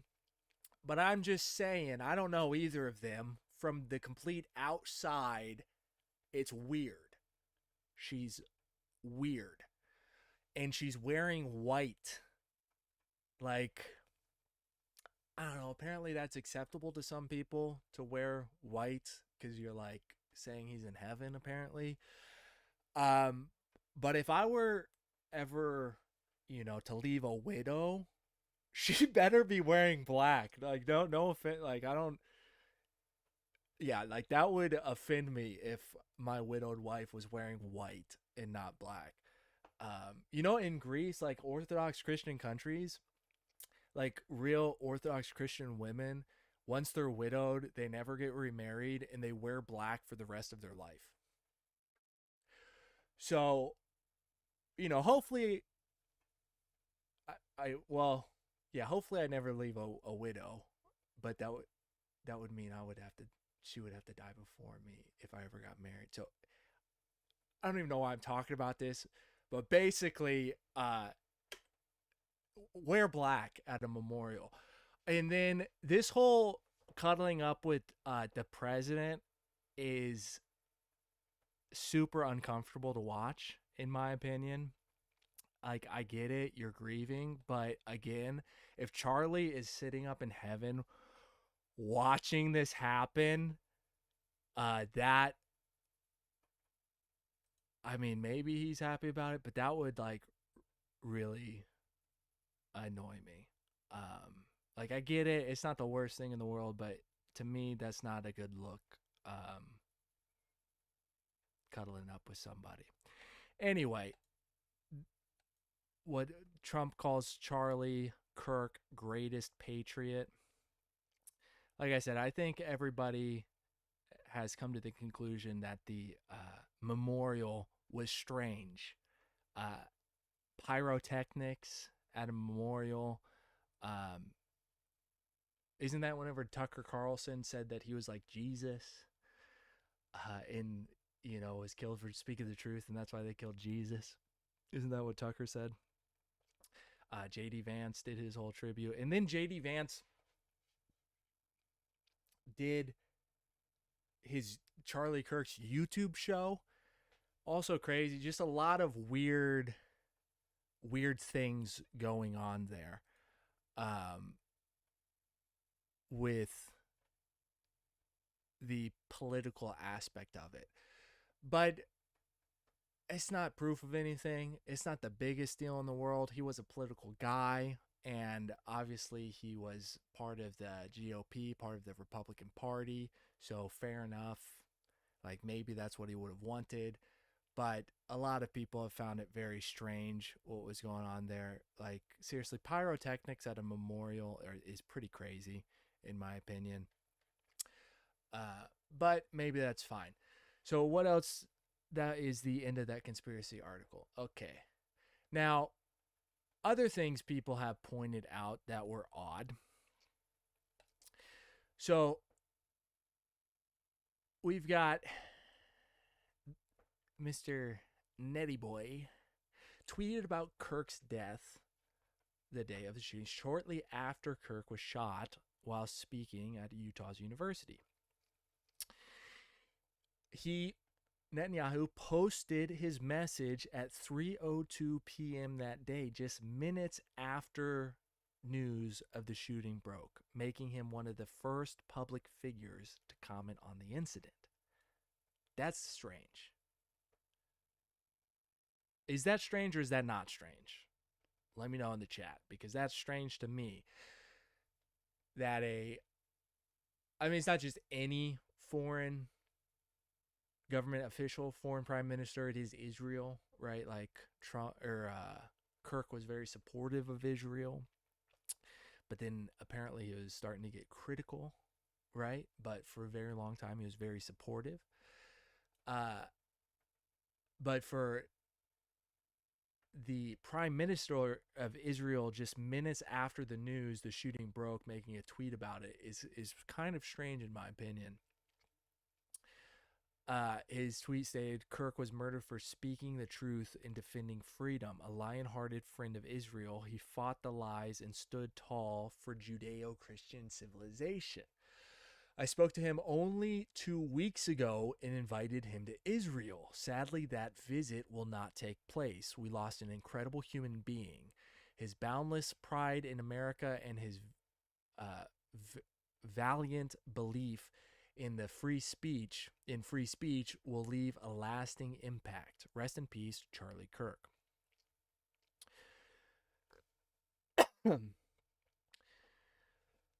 Excuse me. Notably, Netanyahu's tweet appeared approximately 20 minutes before any major American news outlet or former president.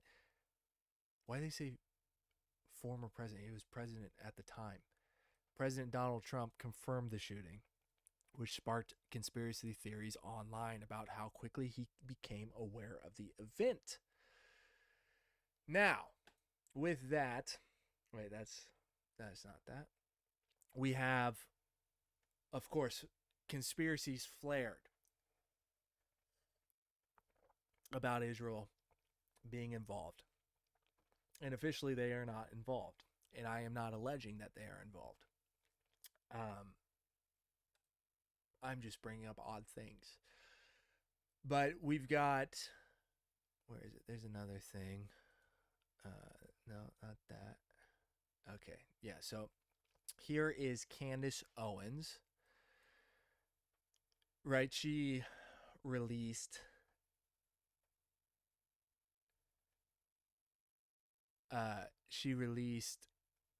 these messages that apparently happened 48 hours before the Kirk assassination, right? So just lost another huge Jewish donor, $2 million because we won't cancel Tucker. I'm thinking of inviting Candace.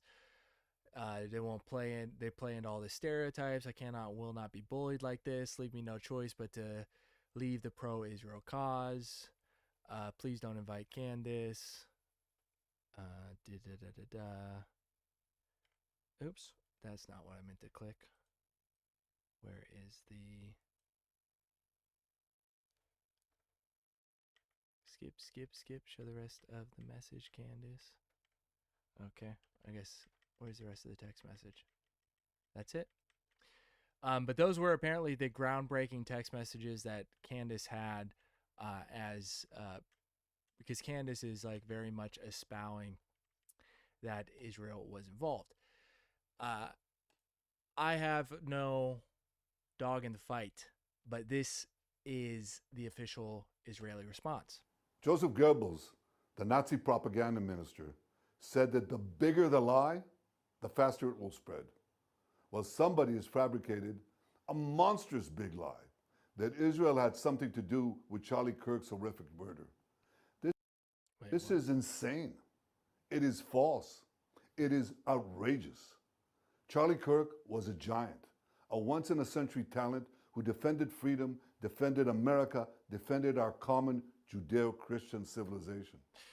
Now, some people are pointing to this as evidence, saying it's very strange that they would deny it. And I do agree it is kind of strange. But considering everything that has been happening in the last year, 2 years, it's not, in my mind, out of the realm of possibility that them addressing it is like a crazy idea. Am I saying they didn't have any involvement? No. Am I saying they did have involvement? No. Some people think they did. Some people think they didn't. But some people say the fact that they made a video saying they didn't is proof that they did, which I don't think that's true. I think it's weird that he tweeted about it before anybody else. But let's see what else he has to say. Charlie loved Israel. He loved the Jewish people. He told me so in a letter that he sent me just a few months ago. One of my greatest joys as a Christian, he said, is advocating for Israel. and forming alliances with Jews to protect Judeo-Christian civilization. Now, Candace is saying that Charlie turned down a bunch of money, or not necessarily turned it down, but basically got bullied out of the money, that they were asking him to do things that he was not willing to do, and therefore leave me no choice but to leave the pro-Israel cause, which that is different than just turning it down. Leave me no choice is different than being offered and immediately saying no, because that means negotiations were happening. And if you know about Charlie, then you know for years he was very, very pro-Israel. So you've got, on one hand, Candace is saying that, no, look, this is proof that they had involvement. And then on the other hand, you have the prime minister of the country saying, no, Charlie loved us. He encouraged me to make the case directly to the American people about how vital Israel is to U.S. national security. He told me, the Holy Land is so important to my life, it pains me to see support for Israel slip away. Now, What American Christian says that? The Holy Land is so important to my life. Like, you live in America. What are you talking about? Charlie disagreed with a policy of mine or a decision here and there. Not only did I not mind, I welcomed it. This is the essence of Charlie. This is the essence of a free country. Did he just say he welcomed him disagreeing? Is that what he just said? It pains me to see support for Israel slip away. Now, if Charlie disagreed with a policy of mine or a decision here and there, not only did I not mind, I welcomed it. Sorry, I don't believe that at all. This is the essence of Charlie. This is the essence of a free country. It's exactly what Charlie stood for. And I knew that his suggestions always came from the heart, from his love for Israel and from his love for the Jewish people. A few weeks before his death, I spoke to Charlie. I invited him to... Always came from the heart, from his love for Israel and from his love for the Jewish people. A few weeks before his death, I spoke to Charlie. I invited... Sorry, is that some sort of Freudian slip? I invited him to visit Israel again. A few weeks before his death, I spoke to Charlie. I invited him to visit Israel again. And sadly, that won't happen. Now some are peddling these disgusting rumors, perhaps out of obsession, perhaps with Qatari funding. What? What I do know is this: Charlie Kirk was a great man, and a great man deserves honor, not lies. Wait, so is he saying that Candace Owens is funded by Qatar? Anyway, that is the official response by Netanyahu. Candace has released these text messages, which she says is proof. I don't know. She's done good on her. She's been getting a ton of views, so good for her. But she's released 8 hours, 9 hours on Charlie Kirk, and they're getting millions and millions of views. So good for her. But I haven't watched all those. I honestly, she just annoys me. But what is this article? Oh, these are the text messages. But we just saw those. Is there anything else in here? Conspiracy theorist Candace Owens has made another bombshell claim about the death of Charlie Kirk. Excuse me. Owens, who had earlier claimed that Turning Point USA founder was under pressure from Jewish donors, has now revealed alleged text messages from Charlie Kirk where he supposedly admits it. Now, these are alleged. They haven't been proven. On Monday, Owens shared screenshots from an alleged group chat with Charlie in it.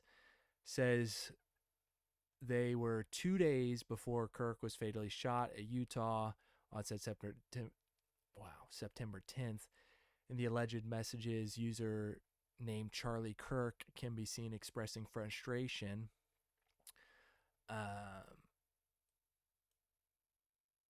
Yeah. I don't think those are necessarily the biggest bombshells of a text. They don't look great.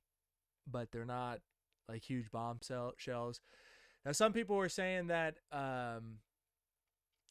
Kirk said something about him being worried. Let's see if we can find that. Charlie Kirk says he is worried.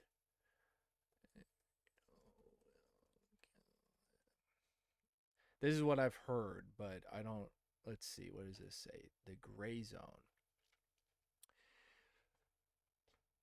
A friend reveals. Okay, so it's not, we don't have firsthand evidence. A Trump insider and longtime friend of Charlie Kirk tells Gray Zone how the conservative leaders turning on Israel influence, provoked private backlash from Netanyahu's allies.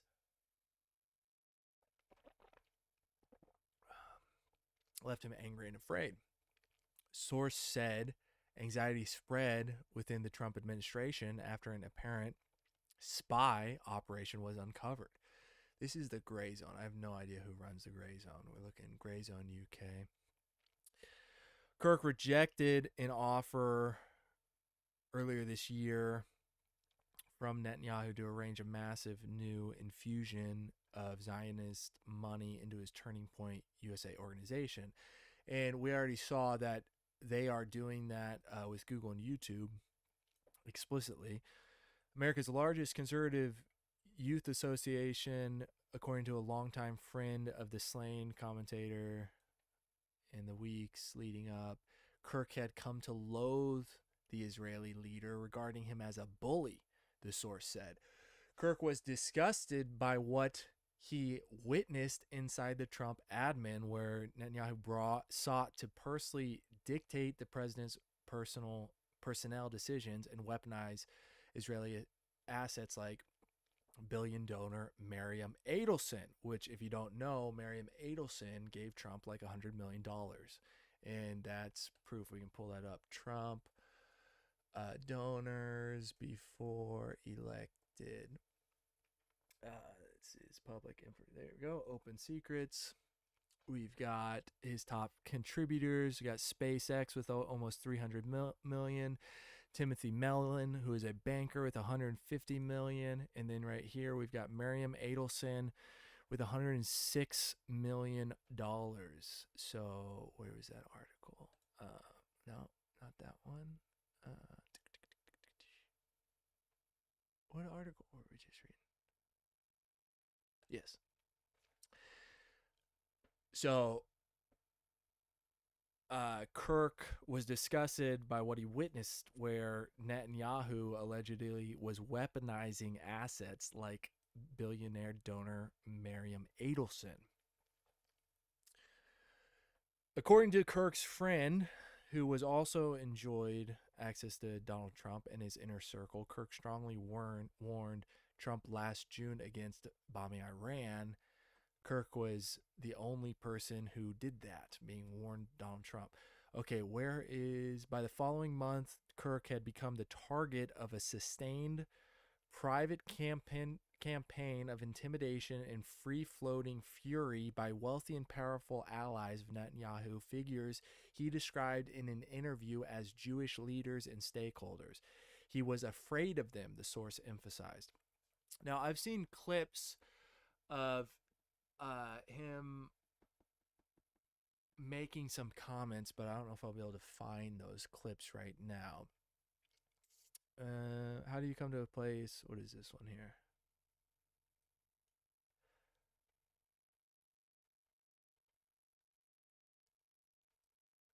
Kirk,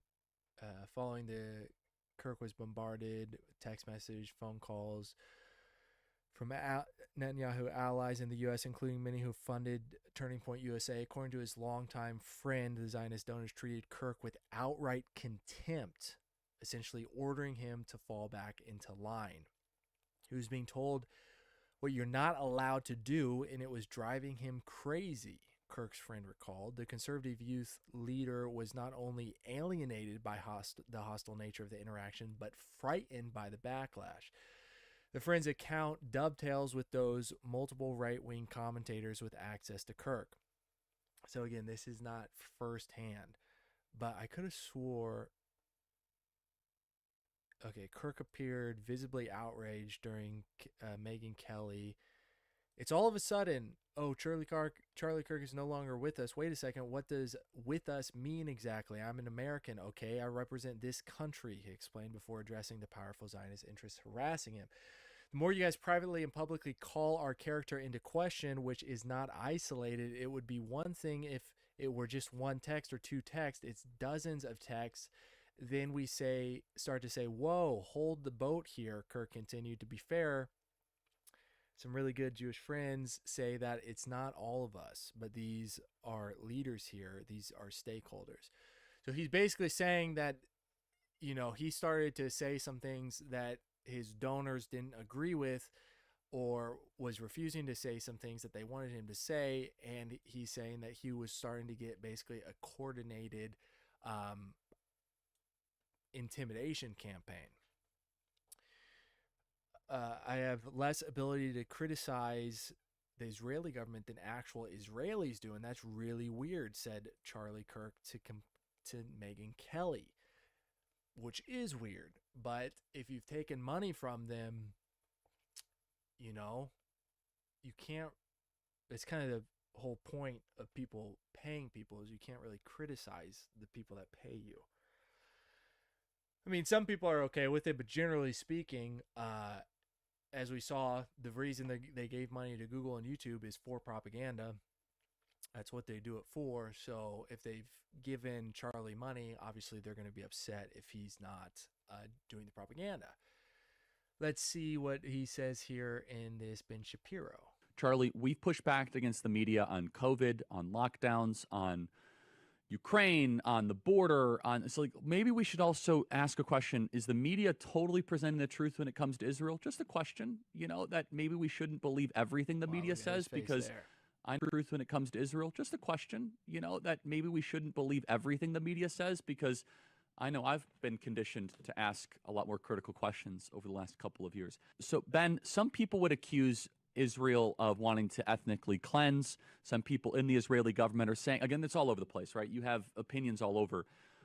In your opinion, what would a good outcome 5 years from now be, and how does one respond to the claims of ethnic cleansing? Well, we didn't get Ben's response, but you can probably assume what it is. So this is all pointing to basically between that and Candace's points, they're saying this is pointing to a conspiracy that Israel is involved. And we saw from that previous article, which I closed out. Yeah, I closed it out, so I can't find it.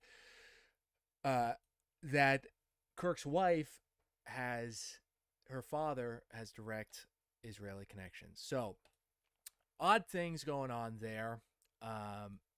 Nothing that can be definitively proved. Just speculation. So now let's take a look. Let's go into far off Schizoland because we've kind of gone over what are the official conspiracies. It's basically just two. Well, you have the official narrative that he has magical Wolverine, his bones made out of antimonium. Skeleton, super healthy, super dense bone structure that stopped a 30-06 bullet that can take down an elephant, bro. Talk about getting jacked. Mega Chad over there. Kirk, Ultra Chad. That's the official narrative. Or you have people saying that the whole thing is fake and he's still alive. And you have people saying that it's because he turned on his donors and that his donors did it. Now, do I know what happened? I have no idea. It's all speculation. We don't have proof of anything. We don't even have an official story because whenever it comes to Tyler, it's still alleged. They haven't gone through court. But now let's take a look into this Mind Unveiled video from 1998. And see what they are saying because it's some interesting stuff. And let me know how that sounds in the. Oh my goodness! Don't be buffering on me right now. Okay. Let me know how that audio sounds in the chat to make sure you guys are hearing it good. We're gonna speed this up. So there's this movie that a few of you in the comments recommended I check out because it seems to predict the Charlie Kirk assassination. And it's honestly kind of insane and scary. This movie's from 1998. How's that sound in the It's chat? called Snake Eyes with Nicolas Cage. Now let me just start out by saying that I'm not implying anything. I'm literally just going to break down the movie and point out a Somebody few in the connections. chat pointed out before. But I want to make it clear that I think it's still too soon to come to any conclusions. That said, I find it beyond bizarre that this movie's basically about a politician named Charles Kirkland who gets assassinated during a live event. He gets shot in the neck, and it looks shockingly similar. It occurs during a boxing match. And point out a few connections. So some people are pointing out the Masonic hand signaling of Erica Kirk and things before in the chat, and there you've got it right on the cover. And I was saying before, you know, you can't really point to all of it because I sit like that sometimes, just whenever I'm thinking. But whenever it's on the front of a movie cover, it's obviously intentional to some degree because it's a staged photograph. Insane and scary. Same exact day. Assassinated during a live event. He gets shot in the and point out a few connections. But I want to make it clear that I think it's still too soon to come to any conclusions. That said, I find it beyond bizarre that this movie's basically about a politician named Charles Kirkland who gets assassinated during a live event. He gets shot in the neck, and it looks shockingly similar. The movie is about a man named Charles Kirkland who gets assassinated and shot in the neck from 1998. That's actually crazy. It occurs during a boxing match, and the boxer's named Lincoln Tyler, who in the movie... Lincoln Tyler. What's the name of the current alleged shooter? Tyler James Robinson.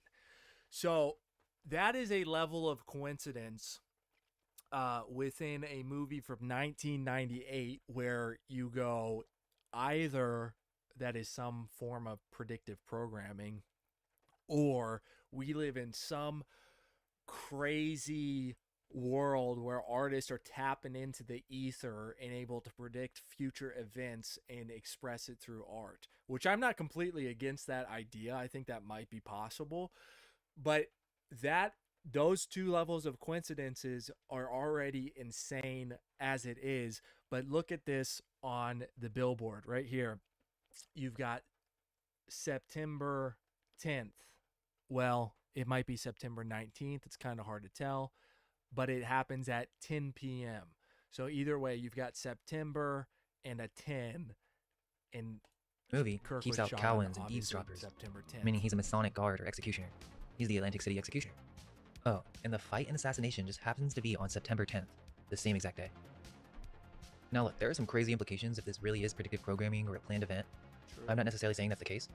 I'm open to the idea of a cosmic joker, or even the idea of magic and mimetic entities where this movie in a sense is programmed reality to manifest it, hitting towards a simulated reality in the movie, and you can come to your own. He's pretty much, him and I have pretty similar ideas about like how the world can work. It's one of the reasons I like his channel, because he's way far out there on some other things, but whenever it comes to the mystical aspect of it, I am very open to us living in an extremely mystical world that we don't actually understand. Your own conclusions.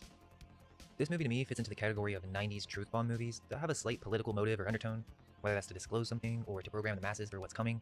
Kind of like Enemy of the State, for example, but Snake Eyes isn't so in your face, and it's not necessarily directed at a conspiracy audience. The film opens with a newscaster hyping the live Powell pay-per-view event. On the billboard, you see it says Atlantic City Executioner, Tyler vs. Ruiz, September 10th. Now, I did want to say that I'm not completely sure if this is September 10th. That's what everyone else is saying, but I'm not exactly sure if that's a 10. I mean, that's what's going viral right now. So and we're not going to watch this whole video, which you can watch if you want to. We're going to skip forward here a bit.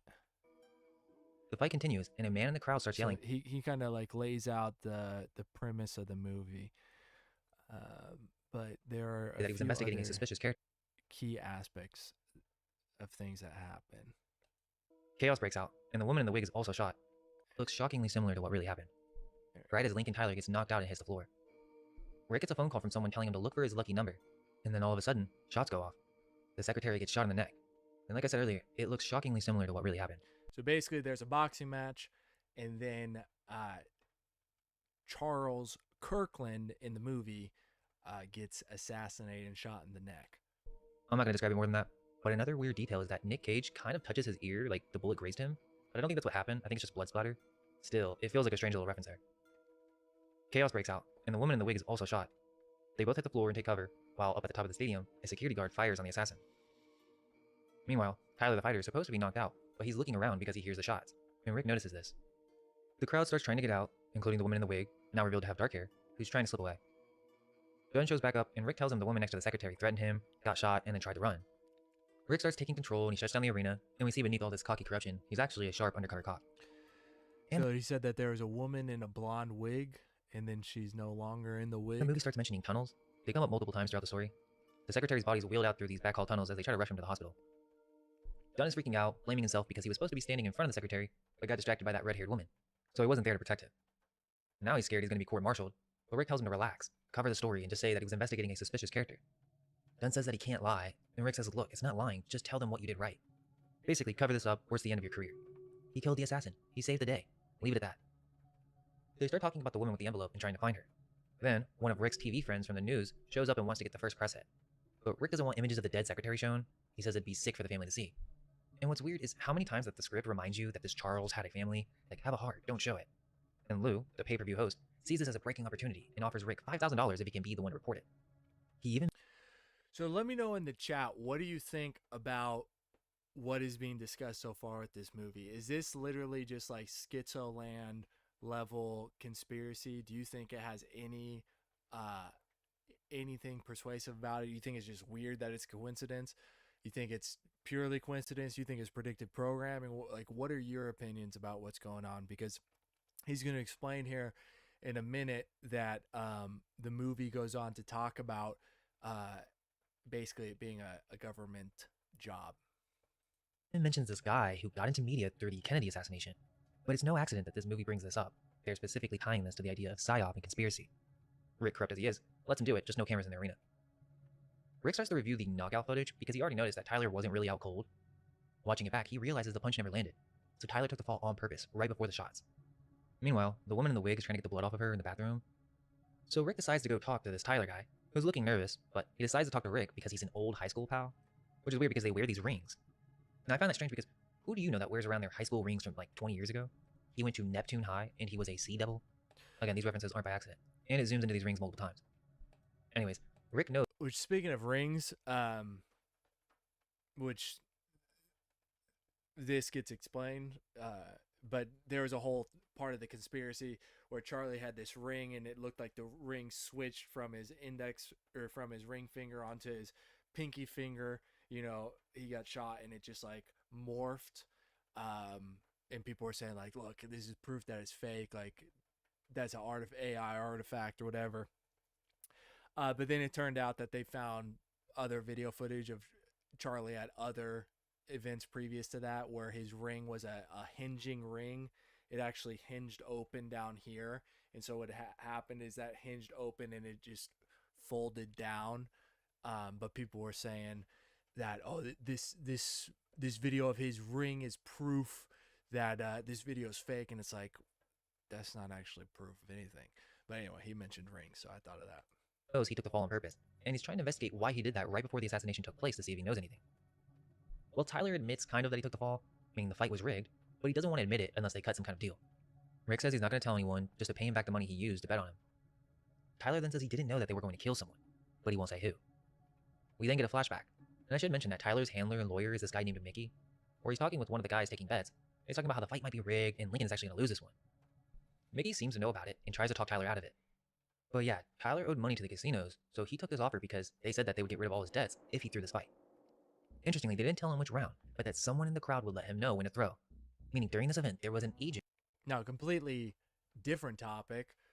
Throwing fights, boxing matches, it's not like, you know, we saw anybody throw a fight to make a bunch of money like Mike Tyson or something against Jake Paul. I mean, allegedly, but yeah, anyway. Agent pretending to be a fan in the crowd who had a tiny radio earpiece telling him when to give the cue, which was him yelling, "Here comes the pain." Then Tyler was to fall on purpose because they wanted everyone on their feet distracted. Then Tyler says, "She." Rick says, "Who?" So something else that they point out in the footage of the Kirk event is that there's a few different people in the audience. There's this one guy. I don't know what I need to Google to find that. Or I know it's. Where's my phone at? I've got it in my Instagram reels. I don't know where my phone's at. Where this one guy in the crowd, he has this like bulge in his t-shirt pocket, and let's see if I can pull that up.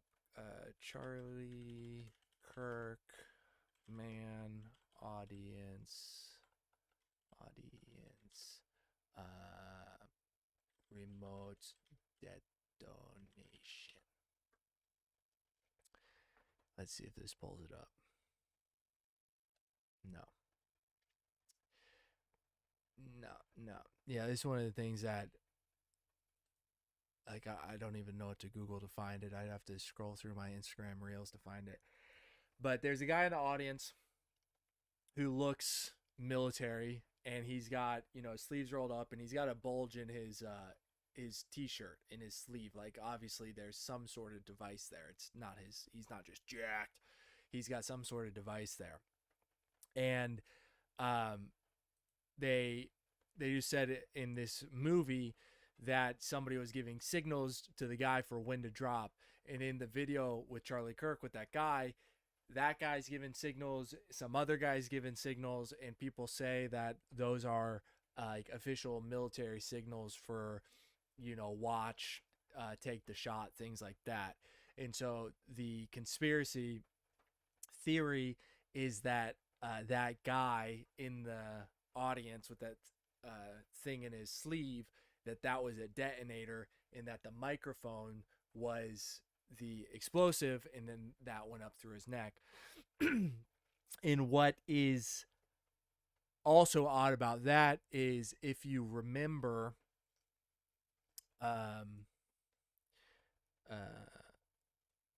golden pager gift.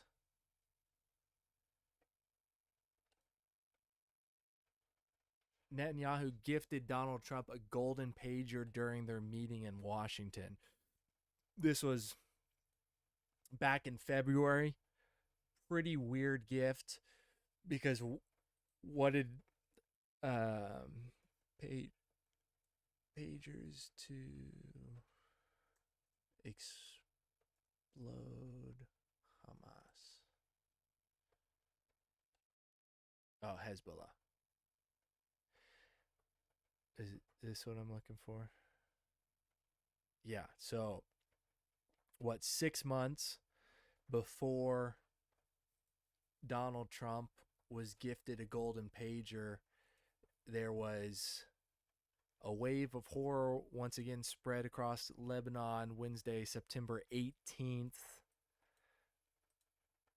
almost exactly a year before Charlie Kirk. Tension suddenly escalated shortly after 5 p.m. Beirut explosions, Hezbollah stronghold previous day. Simultaneous explosions of pagers killed 12 and injured almost 33,000 people, most of them Shiite party fighters. This time, walkie-talkies exploded across the country, killing 20, according to Hezbollah, and injuring 450. Where does it say? Tactical success for Israel within the ranks of Hezbollah. The question is whether this operation is a prelude to an invasion of southern Lebanon, or simply a warning to party to cease attack on Israel. Now, something else that is interesting and odd is Apple. Let's see if that pulls it up. No, Israeli intelligence. Here you go. What is this? Mint Press.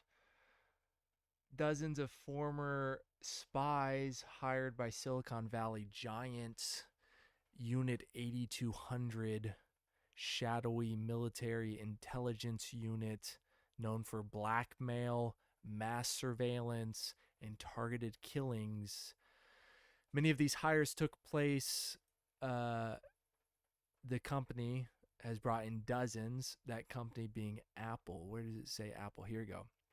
Many of these hires took place as the war escalated, and CEO Tim Cook publicly expressed support for Israel while disciplining employees for pro-Palestinian expressions.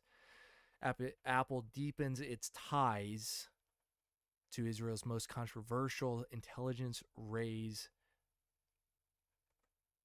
uncomfortable questions not only about the company's political loyalties, but also about how it handles vast troves of personal user data. Now, Unit A200, known for its blackmail, mass surveillance, and targeted killings. When was this? July 18th, 2025. You've got September 18th, 2024.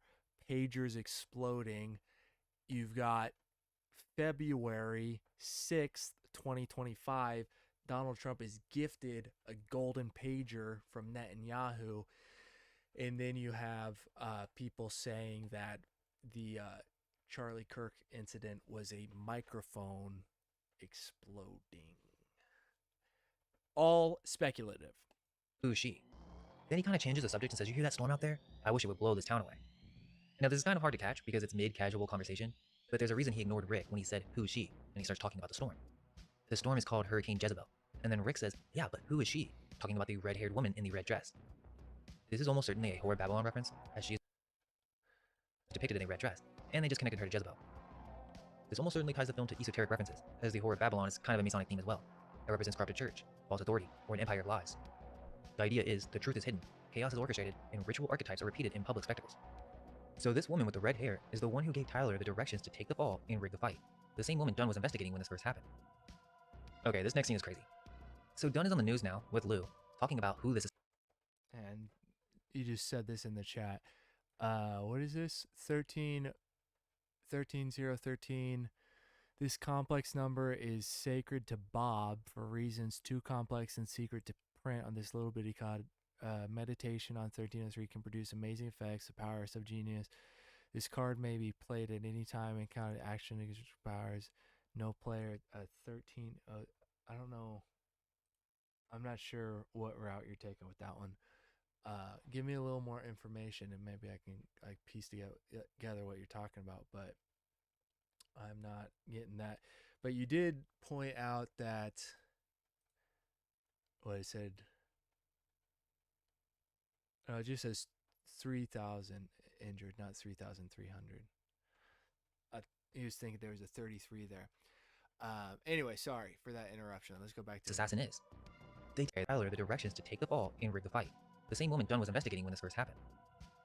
Okay, this next scene is crazy. So Dunn is on the news now with Lou, talking about who this assassin is. They tell us the shooter is a Palestinian who lived in the United States for the last 6 years. He was upset about the sale of missile systems and other weaponry to Israel, and there was a handwritten note found on his body. Okay, this scene is bizarre for a bunch of reasons, but notice how Dunn is nervous here. Remember, he just said he can't lie, and he looks uncomfortable, the same way he did earlier when he was talking about lying. The movie does this on purpose to hint that this official story is actually a cover and false, that he's lying right now. Now Rick wants to talk to Dunn about what he's found, and from the start, Dunn is defensive and skeptical. This is where the conspiracy starts to be revealed. It wasn't a lone shooter. There were 5 people in on it. Not what the media is pushing right now. And the movie even nails that point that anyone talking about this will look like a lunatic. The film knows. And Dunn just keeps repeating the official story, saying, we've got this huge file on this Palestinian guy. He's a known nutcase. He was ready to die for his cause. Which is really weird if you think about the timing. So let's just recap what has been put in this movie so far. You've got a Charles Kirkland shot in the neck, assassinated, fighting during a boxing match against a Tyler, I don't remember the guy's last name, but Tyler. On September 10th, the shooter is now being said to be a pro-Palestinian who was upset about military equipment being sent to Israel. Is that what he just said? Or did I mix up the last part about the Palestinian? Let's hear that again. Okay, this next scene is crazy. So Dunn is on the news now with Lou, talking about who this assassin is. Yeah. They tell us the shooter is a Palestinian who lived in the United States for the last 6 years. He was upset about the sale of missile systems 6 years. and other weaponry to Israel, and there was a handwritten note found on his body. Okay, this scene is bizarre for a bunch of reasons, but notice how Dunn is nervous here. Remember? Yeah, so that's starting to get really oddly specific. He talks about the Norfolk test in Renville. So basically, to break this down, Dunn is talking about a classified naval missile defense test. Dunn calls it the Norfolk What are you guys thinking in the chat? What are you thinking about this? test, which in the movie is this air guard system, supposedly way more advanced than the Sea Sparrow missiles the Navy already had. And this is kind of like a movie trick, because it's fiction, but it's not really fiction. Sea Sparrows are real. They are the ship-based anti-missile interceptors, so the writers are anchoring this in as something that the audience might vaguely recognize. And then Dunn drops a line about the Renville incident, which the movie never explains, but it sounds like shorthand for some Gulf War-style disaster, like when the USS Stark got hit in '87. Basically a moment where the missile defense failed and people died. So now the air guard is the miracle system that would have saved the day. And the secretary was about to shut that whole thing down, which is why the conspiracy had to kill him. Because if Congress pulled the funding, the Israel contract falls apart. Powell loses his billions, and suddenly the Patsy Palestinian terrorist story makes sense. It's all a false flag cover. So Dunn telling Rick this classified stuff is really him planting the narrative. He's basically saying, look, this is too important. National security. Don't look too close. Which is exactly how defense contractors tell the public every time a weapon system fails. Reframe it as, only we had this new system earlier. And that's predictive programming. Rick hears him, but still thinks something weird is going on. And like I said, Dunn tells So, if this movie has any bearing on reality, which obviously the movie is a real movie, but does it relate to this current event? Who knows? That's up for you to decide. And it's also possible that parts of it do, but not all of it.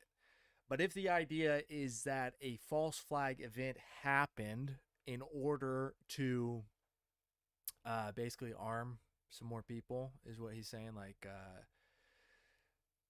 create outrage so that we can justify sending more military there, then what would be the goal of this event with Charlie if it was staged? Just hypothetically, going into La La Land, making hypothetical speculations, what could it possibly be the goal? Well, I don't know. I got no idea. But what was strange, and I talked about this in the last live stream, was that immediately after it happened, people on the right were basically calling for civil war on the left. So if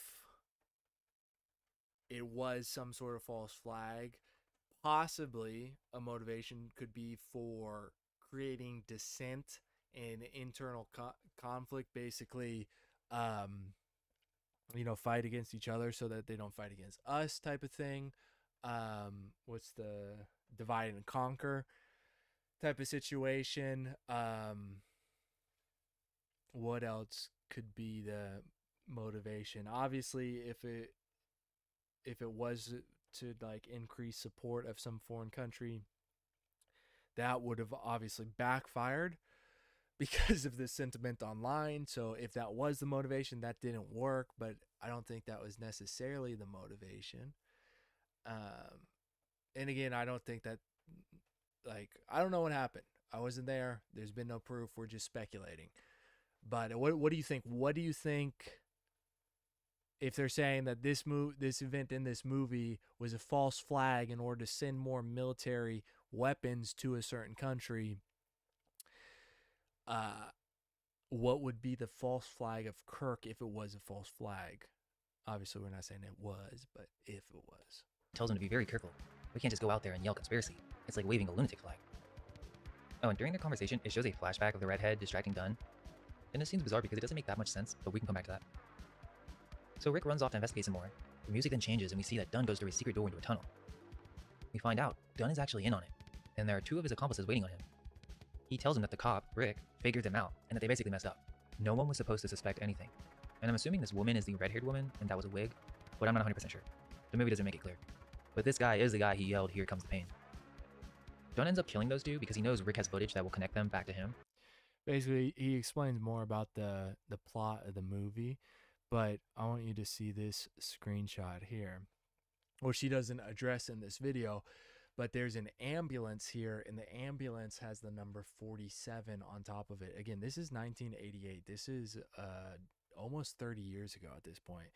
And you've got Charles Kirkland assassinated in a boxing match against Tyler something on September 10th by a pro-Palestinian shooter, used as a false flag to send more weapons to Israel. That's what the movie is saying. That's the plot of the movie. And then you have this screenshot here of ambulance 47, and what number president is Donald Trump? The 47th president. Very, very, very strange.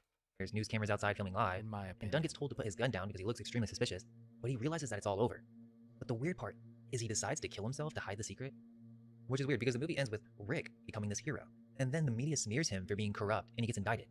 So the movie kind of ends in a, well, the secret still gets buried. And we even see a reference to Powell Millennium at the end of the movie again, implying it's not over. And it ends with, well, at least he got to be on TV.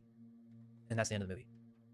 Okay, so a politician, a defense secretary named Charles Kirkland, gets shot in the neck and is assassinated during a live boxing fight on September 10th. This happened because a boxer named Lincoln Tyler took the fall on purpose by taking directions from an agent from some type of intelligence agency. Tyler is the suspect in Kirk's real-life case. Lincoln, obviously, is a president who was assassinated. Not only that, but Tyler later beats up Rick in an attempt to protect these elites. In Freemasonry, a Tyler is someone who guards the door of the lodge with a drawn sword, ensuring that only initiated brethren enter. So Tyler is a Masonic guard or executioner. And in the movie, he's literally called the Atlantic City Executioner. And somebody pointed out previously about the Masonic hand signs. This happens right when Rick finds out the truth. Not only that, but Gilbert Powell is Trump. Trump was supposedly a close friend to Charlie. And the film was literally shot on location at Trump's Taj Mahal in Atlantic City. So that's another tie-in. And the strangest part of all is that in the film, there is a cover-up psyop with the media involved to promote this idea of a terrorist patsy in order to promote a political agenda involving you-know-who. So yeah, I'll let you guys decide what that's all supposed to mean. Keep in mind, they mentioned the Kennedy assassination, conspiracy theories. This is Hollywood promoting this idea that the media lies, plants false evidence, uses fake assassins to carry out a political purpose, cover-ups at the highest level of government, and we're just supposed to think this is all a coincidence? I mean, at some point you have to admit there's something weird going on. So again, we have timing. This is from 1998. Why are we seeing this in a film with a Trump-coded casino owner and a live assassination on September 10th? We have the patsy media rollout pre-9/11, a Palestinian patsy, handwritten notes that were planted to show it was a suicide mission, and a ready-made media cover story that's a weird precursor to post-9/11 script that would dominate the news 3 years later. Then there's a tech cover story featuring real military speak, including Sea Sparrow, Norfolk, so they're basing this on real stuff. And then there's the ritual and symbolism. The whole event took place in a hall. Tyler is the executioner. And then there's the whole Jezebel, Whore of Babylon reference. Oh, and I did want to mention that De Palma has a whole history of weaving conspiracies and cover-ups into his films. Like, that's kind of his thing. Blowout is literally about a political assassination. Else I saw about there's something about the production of it. Snake Eyes, 1998. I remember seeing something. Who was it that Brian De Palma? Was it him? Oh, yes. Look at this. De Palma was born on September 11th, 1940. How crazy is that? The guy that made the film was born on 9/11. Isn't that nuts? I'm trying to see if I can find in here the I'm looking back through the Illuminati card game to show you, which you can see it in the whole video I made, which I recommend if you want to watch that 2 hours. But we've got, well, one, here's this card here. Let me bring it back up full screen.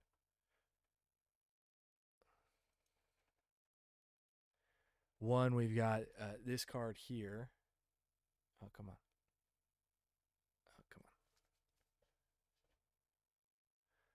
A World War III card. And this deck was made in 1995. And where is the other one? There is a 9/11 card in here. But I gotta find it. I know generally where it is. Well, here's a censorship card. Come on, focus. And then we've got There's a lot of really interesting cards in here, by the way. If you've seen the video, you know, but if you haven't, I would recommend it. Of course, it's my video, so is it here? I gotta find this, because 1995, the whole point of why I want to show you this is to show you that there is something going on, whether it's predictive programming or, like we said, some form of connecting into, I don't even know like how it would work. You're connecting into a future timeline or something like that, or it's, here's a one that's interesting, charismatic leader card.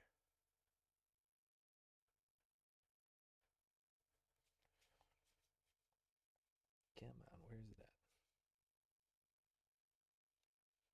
There it is. So right before, this is still in order, the factory order. So we've got this card here, which is the epidemic card, right? The quarantine card. Right after that, we've got the 9/11 card. 1995. So something is going on. I don't know what. I don't know how. I don't even necessarily know why. I have ideas, I have speculations, but there's something fishy going on. Why do you guys think, leave in the comments, why do you think that video had so many coincidences with the current event, that movie from 1998? What do you think about the current conspiracies about the Kirk incident? Do you believe the official narrative? Do you believe one conspiracy over the others? What are you guys thinking? I think it's all weird. We don't have an official story yet because everything is still, you know, nobody is in jail yet. There has been no, this is what happened, official story yet. So we're still waiting to figure it out. And while we're waiting to do that, everybody online, is coming up with their own ideas about what they think happened. And some people are saying it's all cuckoo. Some people are saying it's true. Some people are saying he's still alive. Let me know what you guys think. I'm going to end this stream here. I hope you enjoyed. This was another episode of Dead Reckoning. There's still more information out there about the whole Charlie incident. There's plenty of things you can see on Instagram and on Twitter about different people's ideas, and people are putting out different pieces of circumstantial, or what's the other word, speculative evidence all the time. It's crazy to see what's going on, but we're going to end it here. And let me know in the chat and in the comments, what do you guys think happened, and what do you guys think will happen, and what do you think about the card game, and then what do you think about that movie? Because that movie, I think, is crazy, and I haven't seen anybody else talk about it besides that YouTube channel, Mind Unveiled. So if you want to see that full video, you can check it out, or of course you can watch the whole movie if you want to. But anyway, we're going to end it here. I hope you guys enjoyed this stream. Let me know what you think. Peace out. Big love. Have a good night.